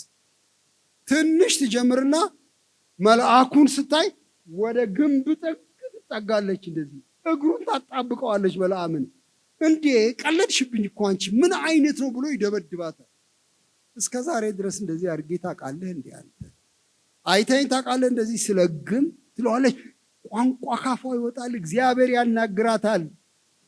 አህያይቱን ያናግራታል። እስከ ዛሬ አይታል እንደዚህ ሳረግ የምታዘዝ አልነበርኩም እንዴ? እስከ ዛሬ አድርገሽኝ አታውቂም፣ ዛሬ ግን ቀለድሽብኝ ይላል። ይቀጠቅጣል። እግዚአብሔር አይኑን ከፈተለት። የገንዘብ አይኑን ለውጦ የመልአክ አይን ከፈተለት። አየው። ሲያየው ሰይፍ ይዞ ቆመ። ውሃ ሆነ፣ ይገባበት አጣ። ልገልህ ነበር፣ አሁን ልገልህ ነበረ አለው። አህያይቱ ባትወድቅ ኖሮ ልገልህ ነበር አለ። በኋላ ይመርቃቸውና ይለያያል ከባላቅ ጋር።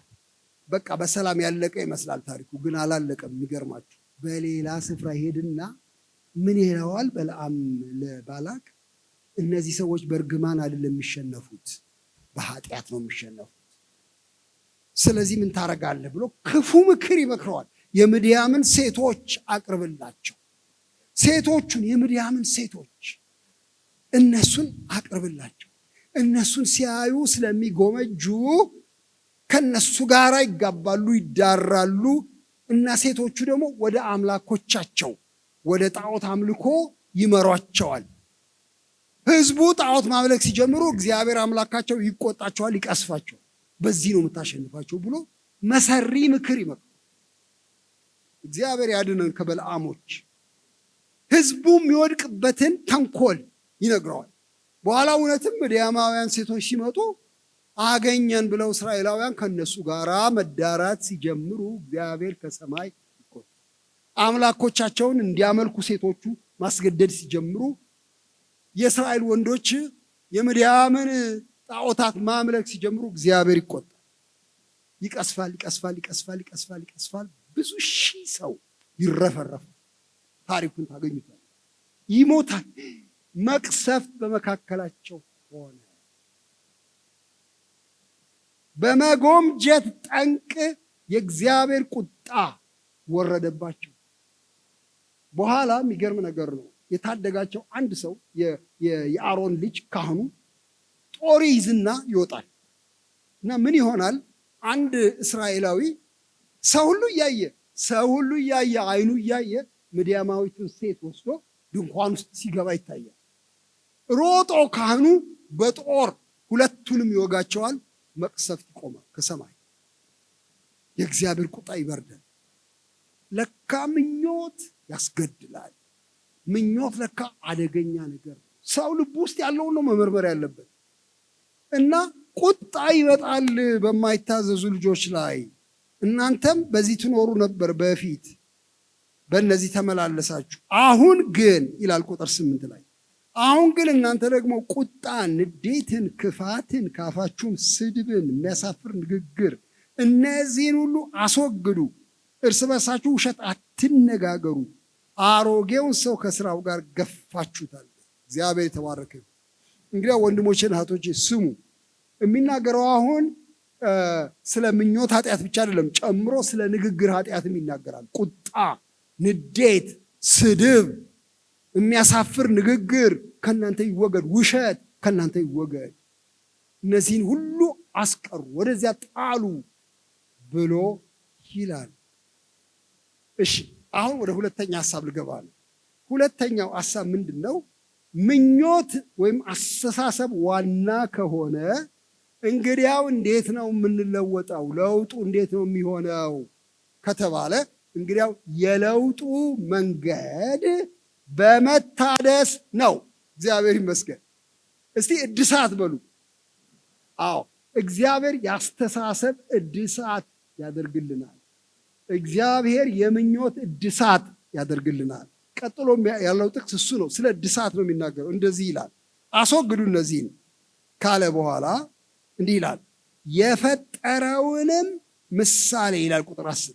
የፈጠረውንም ምሳሌ ፈጣሪውን ማለት ነው እንዲመስል፣ የፈጠረውንም ምሳሌ እንዲመስል ዕውቀትን ለማግኘት የሚታደሰውን አዲሱን ሰው ለብሳችሁታል። በዚያ የግሪክ ሰው፣ አይሁዳዊ፣ የተገረዘ ያልተገረዘ፣ አረማዊ፣ እስኩቴስ፣ ባሪያ፣ ጨዋ ሰው መሆን አልተቻለም። ነገር ግን ክርስቶስ ሁሉ ነው፣ በሁሉም ነው። እግዚአብሔር ይባረክ። በሁሉ ውስጥ የሚሰራ የእድሳት መንፈስ አለ ነው የሚለው። አሁን እንግዲያው ክርስቲያን በምን ይተርፋል ከተባለ በመታደስ። መታደስ ያስፈልጋል። አዎ አሁን በቅርብ ጊዜ በቤተ ክርስቲያኖች በተደጋጋሚ የሚናገር ነገር አለ። ተሃድሶ እንዲመጣ እንፈልጋለን። ጌታ ሆይ ተሃድሶ ስጠን እባክህ፣ ከሰማይ ተሃድሶ ላክ፣ ተሃድሶ። ምን ማለታችን ነው ተሃድሶ? ተሐድሶ የአእምሮ ተሐድሶ ነው። ቀዳሚው ተሐድሶ የልብ ተሐድሶ ነው እና ምን ይላል? ይሄ አዲሱ ሰው የፈጠረው ክርስቶስ አለ። እሱን እንዲመስል በእውቀት ይታደሳል። አእምሯችን ላይ የሚሰራ የተሐድሶ ኃይል አለ ከእግዚአብሔር የሚመጣ። እግዚአብሔር ይመስገን። እግዚአብሔር የሚያድሰው ይሄንን ያማሃ ኪቦርድ ስላረጀ እሱን አዲስ ለውጡ ብሎ የኪቦርድ ተሐድሶ አይደለም፣ የድራም ተሐድሶ አይደለም፣ የሽብሸባ ተሐድሶ አይደለም፣ የስብከት አይነት ተሐድሶ አይደለም፣ የቤተ ክርስቲያን ህንፃ ተሐድሶ አይደለም። የልብ ተሐድሶ የልብ እና ለካ ያድሳል። እግዚአብሔር ያድሳል። ሃሌሉያ! እግዚአብሔር አዳሽ እና በጣም ደስ የሚለኝ ነገር ተሐድሶ ግን በመላ አይደለም የሚሰራው፣ በመላ አይደለም የሚታደሰው። በቃ በዚህ አይነት አይባልም። እኔ አንድ ጊዜ ማዘጋጃ ቤት ሄድኩኝ፣ አዲስ አበባ ማዘጋጃ ቤት። አሁን አእምሮ ተሰርቷል፣ አይታችሁት ይሆናል። ምናልባት በቅርብ ጊዜ የሄደ ሰው ካለ ወደ አዲስ አበባ ማዘጋጃ ቤት ወይም አዲስ አበባ መስተዳደር መሆን የሚባለው እዚያ ሄድኩኝ። በጣም ነው አሁን የሚያምረው። ግን እኔ አንድ 10 ዓመት በፊት ነው ሄድኩ። ሄጄ አንድ ወዳጄ መሐንዲስ ነበረ፣ አርኪቴክት። እሱን ለማግኘት ስገባ ሳየው ህንፃው በላዩ ላይ ይሄ ምንድን ነው የሚባለው? በእንግሊዝኛ ምንድን ነው የሚባለው? ይሄ መረባርብ አለ። ለእድሳት የሚያቆሙት እንጨት አለ አይደል? ብረት እንጨት ወይም እሱ አለ፣ ስካፎልዲንግ የሚባል እሱ በላዩ ላይ አለ እና ቤቱ ለመግባት ያስጠላል፣ ያስቸግራል በጣም። እዚህም እዛም ተደርድሯል። ለካ እያደሱት። በኋላ መሐንዲሱ ከኔ ጋር ሆኖ ያሳየኛል። ይኸውልህ ይሄ ህንፃችን እየታደሰ ነው አለኝ። ጥሩ ነው አልኩት እና ቀስ እያለን ብረት እንዳይነካን እየተሽለኮለክን ነው የምንሄደው። ግን ምን ችግር አለብን መሰለህ አለኝ። ምንድን ነው ችግራችሁ አልኩት። የመጀመሪያው ንድፍ ጠፍቷል። ሲሰሩት ይሄ መጀመሪያ የሰሩት ሰዎች ንድፋቸው ብሉፕሪንቱ አልተገኘም። ለጊዜው ተቸግረናል። እንዴት እንደምናድሰው አሁን በመላ ነው የምናድሰው። ቧንቧው በየት በኩል እንደሚወርድ፣ አሸንዳው በየት በኩል እንደሚሄድ ይህንን ለማደስ በቃ በግምት እየሰራን ነው አለኝ። አረሳውም እስከዛሬ ድረስ። ለካ ለተሐድሶ ንድፍ ያስፈልጋል። ለተሐድሶ ወረቀት ያስፈልጋቸዋል፣ ዲዛይን ያስፈልጋቸዋል። ዝም ብሎ አይታደስም። ለካ መጀመሪያ እንደተሰራው አድርጎ ነው ማደስ። በየት በኩል ነው ኤሌክትሪክ የተዘረጋው? ፈሳሽ በየት በኩል ነው የሚያልፈው? በደንብ መታየት አለበት እኮ የመጀመሪያው ንድፍ። ይሄው ንድፍ አለ። እግዚአብሔር የተባረከ ይሁን። የፈጠረውን ምሳሌ እንዲመስል ስለሚል ለካ የተሐድሶው ንድፍ ክርስቶስ ኢየሱስን ራሱን መምሰል ነው።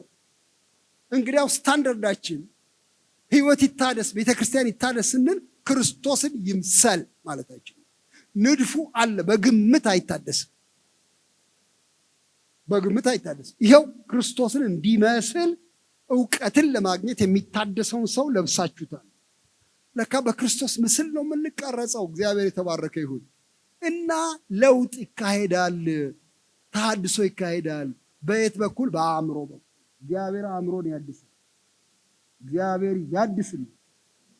በሮሜ ምዕራፍ 12 ላይ በአእምሯችሁ መንፈስ ታደሱ እኮ ይላል አይደል? ሸሚዝ ለውጡ አይደለም የሚለው። ምን ለውጡ ነው የሚለው? አስተሳሰብ ለውጡ፣ አእምሮ ለውጡ፣ በልባችሁ መታደስ ተለወጡ እንጂ ይህን ዓለም አትምሰሉ። ወንድሞቼ እናቶቼ፣ ሁለት ምርጫ ነው ያለን። ይህን እንደው አረጋግጬ ልንገራችሁ። እኛ ሁለት ምርጫ ብቻ ነው ያለን። አንዱ ክርስቶስን መምሰል፣ ሌላው ዓለምን መምሰል። ከዚህ ውጭ መሆን አንችልም። ይህን ዓለም አትምሰሉ ተለወጡ እንጂ መታደስ ወይም መምሰል፣ ከዚህ ውጭ የለንም ምርጫ። መታደስ ነው መምሰል ነው የሚቀለው። ቀስ ብላችሁ አስቡ። ከባዱ የቱ ነው? መምሰል ነው መለወጥ ነው? አዎ በደንብ አስቡ። መምሰል በጣም ቀላል ነገር ነው ወንድሞች። ዓለምን መምሰል ድካም አይጠይቅም። አረ በፍጹም። እኔ ሁልጊዜ የምናገረው ምሳሌ ዛሬም ልሰጥ አዲስ መኪና ግዙ እስቲ። ወንድም ንጉሴ ደልተዋል አንተ አዲስ መኪና ትላለህ። እኔ እባክህ በቆሎ ምገዛበትም ገና አላገኘሁም ትሉ ይሆናል። እሺ ለጊዜው ስንተው እንደ ምሳሌ ውሰዱት። እሺ እንዳትቀየሙ። አዲስ መኪና የገዛ ሰው ልበልሽ እናንተ ልተው። አዲስ መኪና የገዛ ሰው በጣም የሚያምር መኪና ከፋብሪካው ያወጣል። ከፋብሪካው አውጥቶ እየነዳ ይሄዳል። በሐዋሳ መንገዶች ላይ እየነዳ ይሄዳል። በጣም አስገራሚ መኪና ነው። በጣም ውድ ነው ዋጋው። አዲስ መኪና ነው። እየነዳ ሲሄድ ምን ያደርጋል? ሰው ሁሉ አንገቱን ቆልመም እያደረገ ይላል። ወጣቶች ደግሞ ዋው ይላሉ። አየኸው መኪናውን እንዴት እንደሚያብለጨልጭ እንዴት ያምራ ይላል ሰው ሁሉ እየዞረ። አንዳንዶች ማየት ሲያቅታቸው ወይም ሳያዩለት ሲቀር ሰውየው ጥሩምባ ባለው መኪናው ይነፋል። እንዴ ዝም ትላላችሁ እንዴ እየነዳው ያለው አታውም እንዴ ይላል፣ ያስጮኸዋል። ሁሉ ሰው ዙር ዋው በሽ እየነዳ ይሄድና አንድ የትንሽ ቤት የጭቃ ቤት ስር ፓርክ ያደርገዋል፣ ያቆመዋል። መኪና ያቁመው በቃ እስቲ አሁን ወርጄ ደግሞ እመለሳለሁ ይልና ያቁመው። ግን 1-3 ቀን ዝም ብሎ እዚያው የቆመበት ቦታ ይተወው። 1-3 ሳምንት ይተወው እስቲ ምንም አያርገው። መኪናውን ከፋብሪካ እንደወጣ ነው። 3 ሳምንት በኋላ ትንሽ አቧራ በላዩ ላይ ይቀመጣል አይደለም? 3 ወር ይተወው እስቲ። ዝናብ ይመጣል፣ ጠፈጠፍ ከጣራ ላይ ይወርዳል፣ ጭቃ ይለብሳል መኪናው። 1-3 ዓመት ዝም ቢለው 4 ዓመት 5 ዓመት ዝም ቢለው ብረቶቹ መዛግ ይጀምራሉ። 10 ዓመት ቢተወው ምንም አይስበረው፣ ምንም አያርገው። 10 ዓመት ዝም ቢለው ልጆች ሲጫወቱ ኳስ ሲጫወቱ ምናምን አቧራ በላዩ ላይ፣ ሴቶች ቤት ሲጠርጉ ቆሻሻ በላዩ ላይ ሲደርቡ ምን ሲሉ 15 ዓመት በኋላ እስቲ መኪናዬ የት ጋ ነበር ያቆምኳት ብሎ ቢመጣ ያገኛታል? የት ትሄዳለች? ግን አትታየውም። እዚህ ጋር አቁሜ ነበር መኪና፣ ባካችሁ ጎረቤቶች እዚህ ጋር ነበር ያቆምኩት። አዲስ መኪና እንዴ ከፋብሪካ አውጥቼ እዚህ ጋር ነው ያቆምኩት። እኔ እንጃ አለ እንዴ መኪና እዚህ አካባቢ አለ እንዴ ያ ድንጋዩ እሱ ይሆን እንዴ?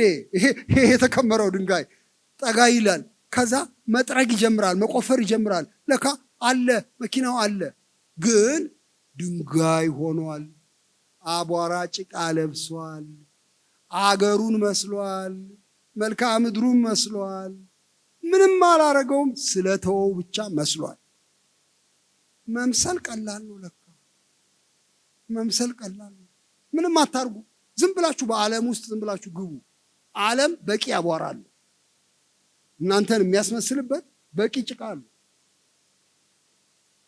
የዓለሙ ጩኸት፣ የዓለሙ ኑሮ በላያችሁ ላይ ሲከመር ዓለሙን ነው የምትመስሉ። ይህን ዓለም አትምሰሉ፣ ነገር ግን በልባችሁ መታደስ ምን ሁኑ? ተለወጡ። እንግዲያው መታደስ ሳያቋርጥ ያስፈልጋል። ሳያቋርጥ የልብ ተሃድሶ ያስፈልጋል ማለት ነው። እና ይኸው የፈጠረውን እንዲመስል አዲሱን ሰው የሚታደሰውን እውቀት ለማግኘት እሱን ለብሳችሁታል። እሱ ደግሞ ይሄ አዲሱ ሰው እግዚአብሔር የተባረከ ይሁን። ዛሬ ከሰዓት ነው የገባኝ። ዛሬ ጠዋት ይሄ የገባኝ ዛሬ ጠዋት ምን ይላል? ለምን ይህን ነገር ተናገረ እያልኩ ይገረም ነበረ። በዚያም የግሪክ ሰው አይሁዳዊም፣ የተገረዘም ያልተገረዘም፣ አረማዊም እስኩቴስም፣ ባሪያም ጨዋ ሰውም መሆን አልተቻለም። ምን አመጣው ይሄ ሁሉ የዘር ድርደራ ብዬ ስል ለካ ተሃድሶ አንድ ያደርገናል። እግዚአብሔር አዲሱ ሰው እስኩቴስ ነው፣ ባሪያ ነው፣ ጨዋ ነው፣ ግሪክ ነው፣ ይሁዲ ነው አይልም። ሲዳማ ነው፣ ወላይታ ነው፣ አማራ ነው፣ ኦሮሞ ነው፣ ጉራጌ ነው። አዲስ ሰው ነው። እግዚአብሔር ይባረክ። አዲሱ ሰው የሚታደስ ከሆነ እድሳቱ አንድ አይነት ያደርገዋል። ምንም ልዩነት አይኖረውም። ታዲያ ከተፋጀን አልታደስንም ማለት ነው። ምንም ጥያቄ ነው። ያው የድሮ ማንነት አለ፣ ያው አሮጌ ማንነት አለ፣ ዓለማዊ ማንነት አለ ማለት ነው። በአዲሱ ሰው ግን በሚታደሰው ሰው ግን ይሄ ልዩነት ይደመሰሳል፣ ይጠፋል። እግዚአብሔር የተባረከ። ይሄ ማለት ማንነታችሁን ትጥላላችሁ ማለት አይደለም። ሲዳማ ሲዳማ እንደሆነ ይቀጥላል። ምንም አይደለም። እሱ ወረቀት ላይ ስምህ ማን ነው እንትና የት ነው ብሔሩ ሲዳማ ካስፈለገ፣ ኦሮሞ፣ ጉራጌ ካስፈለገ። ግን አሁን የሚታደሰው ሰው እሱ ላይ አይደለም ትኩረቱ። አዲስ ክርስቶስን መሳይ ሰው ይፈልቃል። እግዚአብሔር ይባረክ። ምኞቴም ጩኸቴም ለዚህ ነው። እናንተ ወንድሞች እናቶች፣ አሁን በሀገራችን ውስጥ አንድ ከባድ አደጋ አለ። ይሄን ሳልናገር መውረድ የለብንም። አደጋው ምንድን ነው? የማንነት ጩኸት አለ እዚህ ሀገር። በጣም ኃይለኛ የሆነ የማንነት ጩኸት አለ እና ሰው ሁሉ ይቆፍራል ማንነቱን። እኔ ማን ነኝ? ዘሬ ምንድን ነው? ባህሌ ምንድን ነው እያለ ይቆፍራል። ኃይለኛ ቁፋሮ አለ በእውነት። እና እኔ እንዲያውም አንዳንድ ጊዜ እንዲያው ይሄንን እናገራለሁኝ እየፈራሁኝ። ይሄ ቁፋሮ በጣም አቧራ ስለሚያቦን አይናችንን ሳያሳምም አይቀርም እያልኩኝ ሁሉ እናገራለሁ። በእውነት ታመናል። ብዙ ሰው ማንነቱን ሲቆፍር ብዙ አቧራ ነው ወደ ሰማይ የሚያነሳው እና የብዙ ሰው አእምሮ የብዙ ሰው አይን ጨልሟል።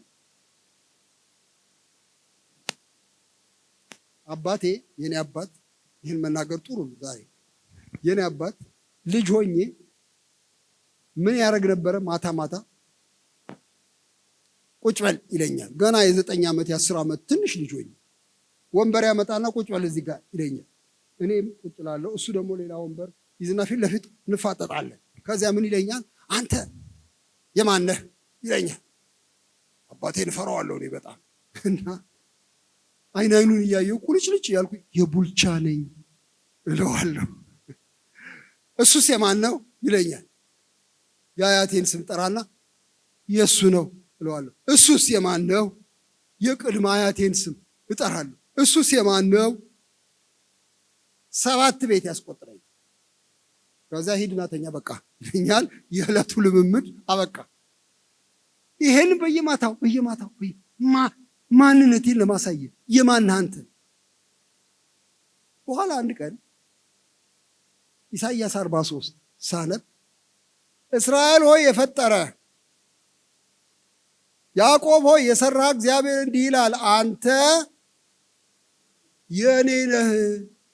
ኦ ለካ ማንነት አለኝ። እግዚአብሔር ይመስገን። ከሁሉም ይበልጥ እግዚአብሔር የኔ ነህ አለኝ። በስምህ ጠርቻለሁ። ኦ የጌታ ስም ይባረክ። ስሜን ታውቃለህ አንተ? አውቃለሁ።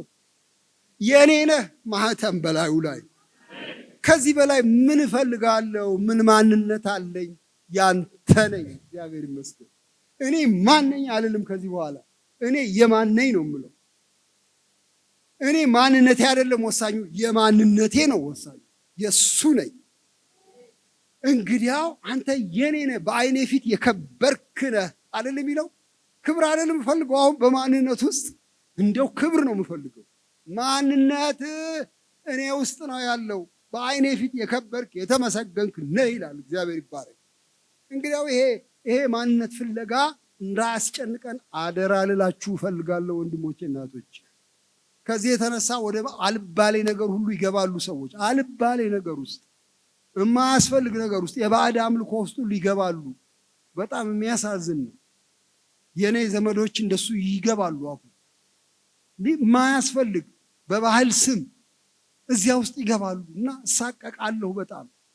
በቃ እንዴ ታዲያ ማንነታችን ነው፣ መለያችን ነው። ይሄ እኮ በቃ መለያችን ነው። ኧረ ዋና መለዮ አለ እዚህ። የኔ ነህ ያለኝ አምላክ አለ። እግዚአብሔር የተባረከ ይሁን፣ ስሙ ይቀደስ። በምንም የማላገኘው የፈጠረ የሰራ እግዚአብሔር እንዲህ ይላል ብሎ ስለሚል ከዚህ በላይ ማንነት የለም። እንግዲያው ይህን ማንነት ያሳያል። ባሪያ የለም፣ ጨዋ የለም፣ የግሪክ ሰው የለም፣ ይሁዲ የለም እኮ ነው የሚለው ጳውሎስ።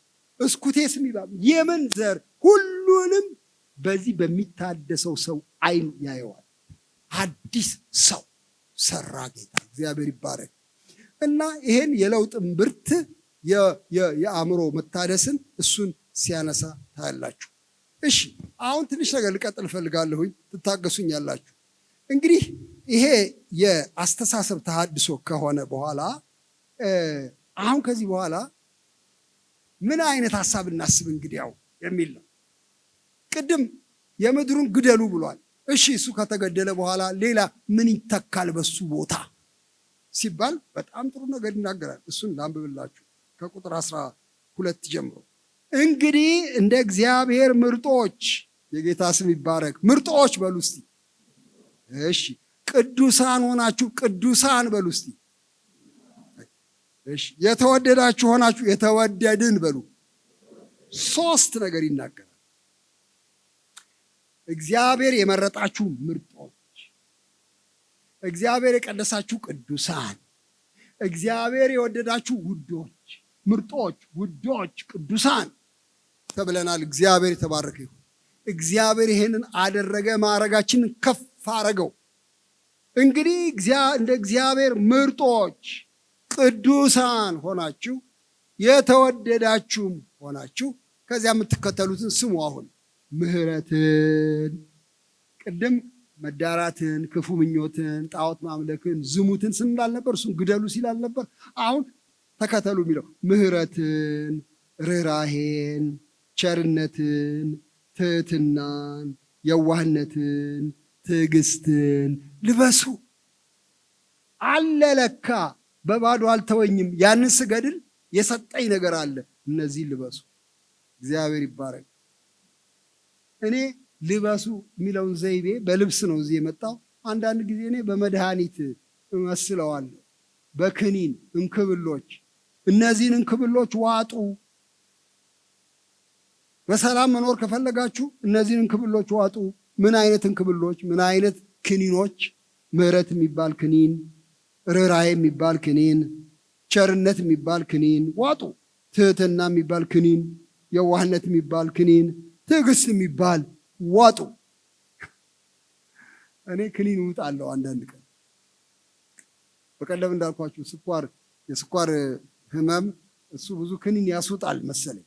አንዳንድ ጠንካራ ሰዎች አይውጡ፣ በዲሲፕሊን ይኖራሉ። አንዳንዶቻችን ትንሽ ዲሲፕሊን ይጎለናል፣ እንውጣለን መድኃኒት እና ባለቤቴ ሁል ቀን ትለኛለች፣ አንተ መድኃኒትን ውጣሃል ትለኛለች። ረስቼዋለሁ በልዋጥ ቶሎ ብለህ ትለኛለች። እግዚአብሔር ሚስቶችን ይባርካቸው፣ በጣም ጥሩ ናቸው በእውነት። እኛ ወንዶች ስንረሳ ያስታውሱናል። እና ውጣለሁ፣ ሳትውጥ እንዳትሄድ ትለኛለች። ማስጠንቀቂያ ነው። እሺ ይኸውላችሁ እነዚህን ዋጡ። የዋህነት የሚባል ክኒን፣ ትዕግስት የሚባል፣ ቸርነት የሚባል፣ ምሕረት የሚባል። ሳትውጡ ከወጣችሁ ትታመማላችሁ። በኋላ መንገድ ላይ ትታመማላችሁ። ሰው ሲያገኛችሁ እባክህ ደብሮኛል ዛሬ ሰላም ማለትም አልችልም ዞር በል ትላለህ። ለካ ትህትና የሚባል አልዋጣችሁም። ጠዋት ዝም ብላችሁ የወጣችሁት። ድንገት ሰው ሲያገኛችሁ ንጭንጭ ባህሪያችሁ ይነጫነጫል። ምን ሆነሃል? ትዕግስት የሚባል አልዋጥኩም ዛሬ ጠዋት እባክህ ዝም ብዬ ነው የወጣሁት ቸኩዬ። ኧረ ዋጡ እባካችሁ ዋጡ። አንድ ሰው ከሩቅ ሰላም ሊላችሁ እጁ ሲወዘውዝ ምን ዝም ብሎ ነው እባክህን አውቀው የለ እንዴ ብላችሁ ዞር ትላላችሁ። አልዋጣችሁም። ትህትና የሚባል አልዋጣችሁም። በቃ ራሳችሁን ትክባላችሁ። ዋጡ። መድኃኒት ነው ይሄ ሳያሰልስ። አንዳንድ መድኃኒት በየቀኑ ነው መወሰድ ያለው። ይሄው ርኅራኄ፣ ምሕረት፣ ቸርነት፣ ትህትና፣ ትዕግስት፣ የዋህነት ዋጡ። እነዚህን አስቧቸው። እነዚህ አእምሯችሁን ይሙሉ። በላይ ያለው ይሄ ነው። እሱን አስቡ። እርስ በርሳችሁ ትዕግስት አድርጉ። ማንም በባልንጀራው ላይ የሚነቅፈው ነገር ካለው ይቅር ተባባሉ። ይቅርታ የሚባል መድኃኒት አለ። ክርስቶስ ይቅር እንዳላችሁ እናንተም እንዲሁ አድርጉ። በእነዚህ ሁሉ ላይ የፍጻሜ ማሰሪያ የሆነውን ፍቅር ልበሱት። ዋናው ማሰሪያ እሱ ነው። ሸብ ያደርገዋል። ጭራሮን ሁሉ ሰብስቦ አንድ ላይ የሚያስር ፍቅር የሚባል እሱን ጥላችሁ እንዳትወጡ ከቤት ማሰሪያ ይዙት። እዚህ ሐዋሳ እንጨት ለቃሚዎች ይኖሩ እንደሆነ አላውቅም። አዲስ አበባ ነበር። አሁን እንጨቱ ሁሉ አለቀ መሰለኝ። እና ወደ ጫካ ይገቡና እንጨት ሰብስበው ይከምራሉ። እኔ ጫካ መዞር ስለምወድ አያቸዋለሁ። ይከመራል በቃ እንጨት ሁሉ። ምን ሊያደርጉት ነው? እንዴት ነው ተሸክመው የሚሄዱት? ለካ ከስር ልጥ አለ። የባህር ዛፍ ልጥ ያነጥፉና ሸብ ያደርጉታል። ከዚያ ወገቧ ላይ ታስርና በገመዱ ትሄዳለች። ምንም አይሆንም። አንድ ቀን ከልጄ ጋር ሆኜ ከባለቤቴም ጋር ሆኜ የተሸከመችውን ለማየት ሞክሬያለሁ።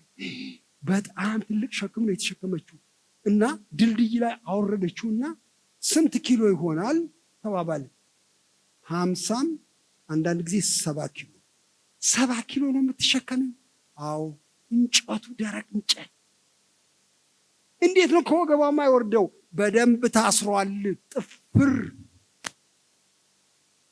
ማሰሪያ የሆነውን ፍቅርን፣ የነገር ሁሉ ማሰሪያ የሆነውን ፍቅርን፣ የፍጹምነት ማሰሪያ የሆነውን ፍቅርን ልበሱት።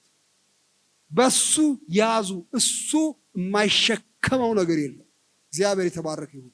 ፍቅርን እሱን ያዙ ብሎ ይላል። ከዚያ ይሄ ጸጋ የሚመጣበትን 2 መንገዶች ይናገራል። እነሱን ብቻ ተናግሬ አሁን አበቃለሁ። እንዴት ነው ይሄ የለውጥ የአእምሮ ለውጥ ተሐድሶ እንዴት ነው መከናወን የሚችለው? በምን መሳሪያ ካላችሁ 2 መሳሪያ ይኸው ስሙ። ቁጥር 16 የእግዚአብሔር ቃል በሙላት ይኑርባችሁ። የእግዚአብሔር ቃል በግማሽ ይኑርባችሁ አይልም። በምን በሙላት ይኑርባችሁ። ጥራዝ ነጠቅ አትሁኑ። በደንብ ወቁ ነው። የእግዚአብሔር ቃል በሙላት ይኑርባችሁ።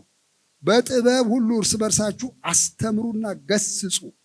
በመዝሙርና በዝማሬ በመንፈሳዊም ቅኔ በጸጋው በልባችሁ ለእግዚአብሔር ዘምሩ። እግዚአብሔር አብን እያመሰገናችሁ በቃል ቢሆን ወይም በስራ የምታደርጉትን ሁሉ በጌታ በኢየሱስ ስም አድርጉት። እግዚአብሔር ይባረክ።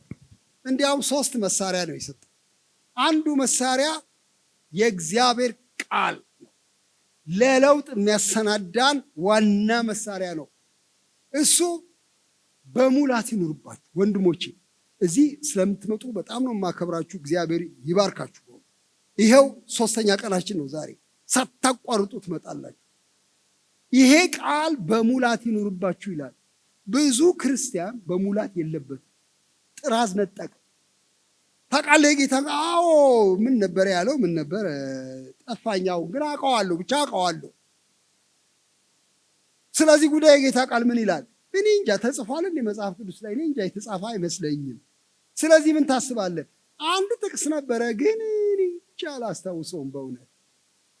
የእግዚአብሔር ቃል በጥራዝ ነጠቅ አትውሰዱ ባካችሁ። አውቀዋለሁ በሚል አትውሰዱ።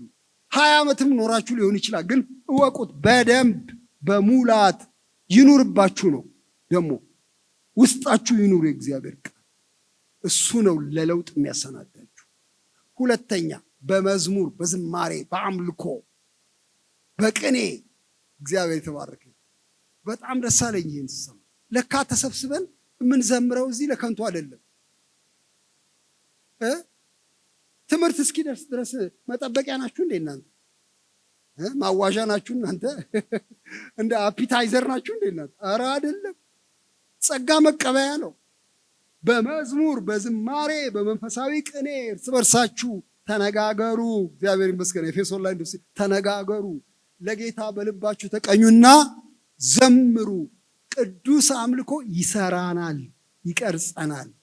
ቃሉ ይቀርጸናል፣ አምልኮም ይቀርጸናል። በእውነት ከተደረገ ዝም ብሎ በጭፈራና በጩኸት ብቻ ስናደበላልቀው አይደለም። ከልባችን በልባችሁ ነው የሚለው። በልባችሁ ተቀኙና ዘምሩ። ከአምላክ ጋር ግንኙነት ያለው አምልኮ ይቀርጸናል። አምልኮ ይቀርጸናል።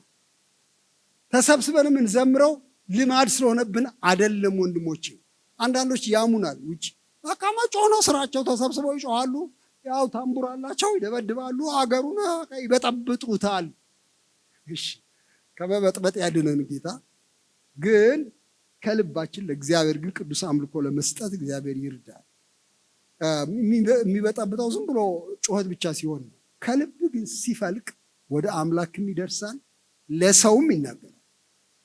ስለዚህ ይቀርጸናል። አምልኮ ቃሉም ይቀርጸናል። 3ኛው ነገር የምታደርጉትን ሁሉ ለእግዚአብሔር ክብር በጌታ በኢየሱስ ስም አድርጉት። ምን ማለት ነው? በጌታ በኢየሱስ ስም አድርጉት። የምትበሉ የምትጠጡ ቢሆን በኢየሱስ ስም አድርጉት ማለት እንደ አስማት የኢየሱስን ስም ላዩ ላይ ለጥፉበት ማለት ነው ወይ? አይደለም። አስማት አይደለም የኢየሱስ ስም። ምን ማለት ነው? በኢየሱስ ስም አድርጉት። ለኢየሱስ ክርስቶስ ዓላማ አድርጉት። እሱን እያሰባችሁ አድርጉት። በሱ ፈቃድ ውስጥ አድራችሁ አድርጉት። በኢየሱስ ስም አድርጉት ማለት አንተ ስላልክ አደርገዋለሁ። በዚህ ነገር ውስጥ አንተ ግባበት። በስምህ ጀምራለሁ። ምበላውን፣ ምጠጣውን፣ ምለብሰውን በአንተ ስም አደርጋለሁ። ትምህርት ቤቴን፣ ስራዬን ለአንተ ቀድሳለሁ። በአንተ ዓላማ ስር አድራለሁ ማለት ነው። በኢየሱስ ስም አድርጉ እንጂ አስማት አይደለም። የሆነ ስም በላዩ ላይ ምልጥፍ። ለእግዚአብሔር ክብር በኢየሱስ ስም አድርጉ። በዚህ አይነት ይሄ ጸጋ ልባችሁን እየሞላ ለውጥ ይካሄዳል። የፍላጎት ለውጥ፣ ያስተሳሰብ ለውጥ ይካሄዳል። እግዚአብሔር የተባረከ ይሁን። እግዚአብሔር መለወጥ ይፈልጋል፣ ማደስ ይፈልጋል። በመጨረሻ ይህን ተናግሬ ያበቃለሁ። ዛሬ ትንሽ አስረፍጃችኋለሁ፣ ይቅርታ ጠይቃለሁ። ግን 2 ደቂቃ ብቻ ስጡኝ። 2 ደቂቃ ፈቃደኞች ናችሁ? 2 ደቂቃ ተኩል ምን ማለት ነው? እሺ 5 ደቂቃ መርቋል። ይኸው እሱ ሰብሳቢያችሁ ስለሆነ እቀበላለሁ። 5 ደቂቃ ይኸውላችሁ። አንድ ቀን ምን ሆነ? አንድ መስሪያ ቤት፣ የክርስቲያን መስሪያ ቤት እባክህ አስተምረን ብለው ጠሩ። እሺ አስተምራለሁ አልኳቸው። በኋላ አንድ ከከተማ ወጣ ያለ ቤት ውስጥ እዛ ወሰዱ። ከዚያ ማደሪያ ሰጡን። ቤቱ አውራ ጎዳና ለሰራተኞቹ ያሰራው ጊዜያዊ ቤት ነው። ስለዚህ ጥሩ ግንብ አይደለም። በአስቤስቶስ በሚባል ማቴሪያል የተሰራ ነው። ቀዳዳም አለው። ለእኔ አንድ ክፍል ሰጡኝ። ሌሎች ሌላ ክፍል ያዙ፣ ሌሎች ሌላ ክፍል ያዙ። ምንድነው ማስተምራችሁ ብዬ ጠይቋቸው። ምን ላስተምር ብዬ ስጠይቃቸው መሪዎቹ የእግዚአብሔርን ስራ ንገረን እባክህ። የእግዚአብሔር ስራ? አዎ በቃ ስለ እግዚአብሔር ስራ ንገረን። እሺ። በኋላ ገባሁ፣ እዚያ ክፍል ውስጥ ገባሁኝ። ብቻዬን ነኝ። ከዚያ ማታ ላይ ቁጭ አልኩኝ። ጌታ ሆይ እነዚህ ልጆች ያንተ ስራ ምን እንደሆነ ማወቅ ይፈልጋሉ አልኩት። ስራ ምንድን ነው አልኩኝ። ጌታ ሆይ ስራህን ንገረኝ፣ ግለጥልኝ፣ ስራ ምንድን ነው አልኩኝ። መጽሐፍ ቅዱሴን ከፈትኩ። ከኦሪት ዘፍጥረት ጀምሮ እባክህ ስራህን አሳየኝ እና እኔ ለማጥናት ቁጭ ብዬ የጸለይኩኝ አይጥ ገባች። እኔ አይጥ እፈራለሁ እና ምን አይነት ነገር ነው? ማባረር ጀመርኩ። ተነሳው ነው ሂጅ አልኩኝ። ቀዳዳ ስለሆነ ወጣች ለጊዜው።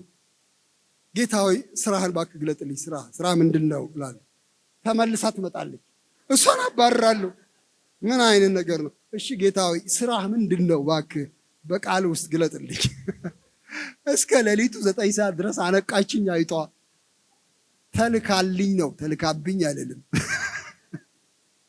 አነቃች፣ ነቃው እና ያን ቀን ከዘፍጥረት ጀምሮ የእግዚአብሔር ስራ ምንድን ነው ማለት ሲጀምር የገባኝን ነገር ነው የምነግራችሁ። በመጀመሪያ እግዚአብሔር ሰማይና ምድርን ፈጠረ። ፈጣሪ አምላክ መፍጠር ነው ስራ አልኩኝ። ይሄን ሰራ፣ መልካም ነው አለ። ይሄን ሰራ፣ በሰባተኛው ቀን ፈጸመ። አለቀ ስራ። በቃ የሆነው ስራ መፍጠር ነው ስራ። ከዚያ ምዕራፍ 2 ምዕራፍ 3 ላይ ሲደርስ የሰራው ስራ ተበላሸበት። የእግዚአብሔር ስራ ተበላሸ። ኃጢአት የሚባል ገባ። ስራው ተበላሸበት። ሰው አመጸበት። በሰው ምክንያት ምድር ተረገመች። ተበላሸበት ስራ። ታዲያ ከዛ በኋላ ምንድነው የተጻፈው እዚህ መጽሐፍ ላይ አልኩ። ምንድነው የተጻፈው ታዲያ? ያንተ ስራ አለቀ፣ በ2 ምዕራፍ አለቀ። ከዚህ በኋላ ይህን የሚያክል ወፍራም መጽሐፍ እንዴት ነው? ምን እያረክ ነው አልኩ። ምዕራፍ 3 ላይ አዳም ወዴት ነህ? የተሃድሶ ጥያቄ። እግዚአብሔር ለካ የተበላሸ አይተው፣ የተበላሸ ሊያድስ ይመጣል። የጌታ ስም የተባረከ ይሁን። ወዴት ነህ አለው። ፈራው፣ ተሸሸጉ። አትብላ ያልኩህን በላህ እንዴ? አዎ እሷ የሰጠኸኝ እሷ አሳተችኝ፣ በላው። እግዚአብሔር ያን ቀን ጀመረ ማደስ። ራቁቴን ስለሆንኩ ተሸሸኩ ያለውን ሰውዬ ቁርበት አለበሰው አይልም? ቁርበት አለበሰው፣ ቆዳ አለበሰው፣ ቆዳ አለበሰው። አሁን እፍረቱን ለመክደን እግዚአብሔር ጀመረ ማደስ ጀመረ ያን ቀን። ከዚያ መጽሐፉን ዝም ብዬ ሳነብ ለካ እግዚአብሔር እያደሰ ቀጠለ። የሚገርም ነገር ነው። ከሕዝብ መካከል ዘፍጥረት ላይ ምዕራፍ 12 ላይ አብርሃምን ጠራው፣ ከእርሱ ጋር ቃል ኪዳን አደረገ። በአንተ ምድርን እባርካለሁ አለው። እግዚአብሔር የተበላሸ ምድርን ማደስ ጀመረ። ቀጠለ ቀጠለ ቀጠለ። ከዚያ በኋላ ሙሴን ጠራ። ታሪኩን ታስታውሳላችሁ።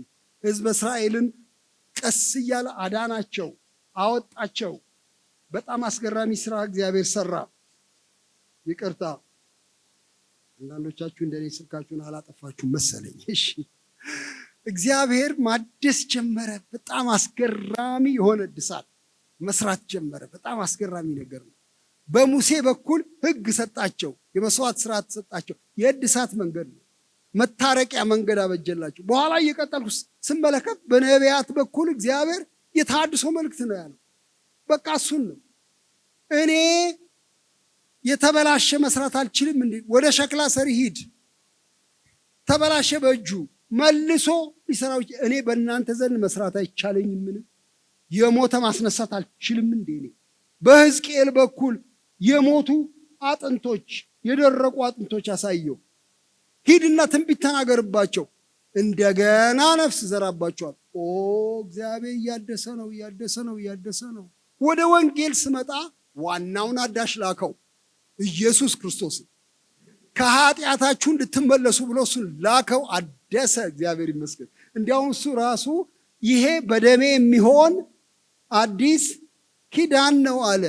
ስለዚህ አደሰ። ዝም ብዬ እነዚህን ንባቦች ሳነብ ሐዋርያው ጳውሎስ የጻፋቸው ሌሎችም የጻፉትን ደብዳቤዎች የእድሳት ደብዳቤዎች።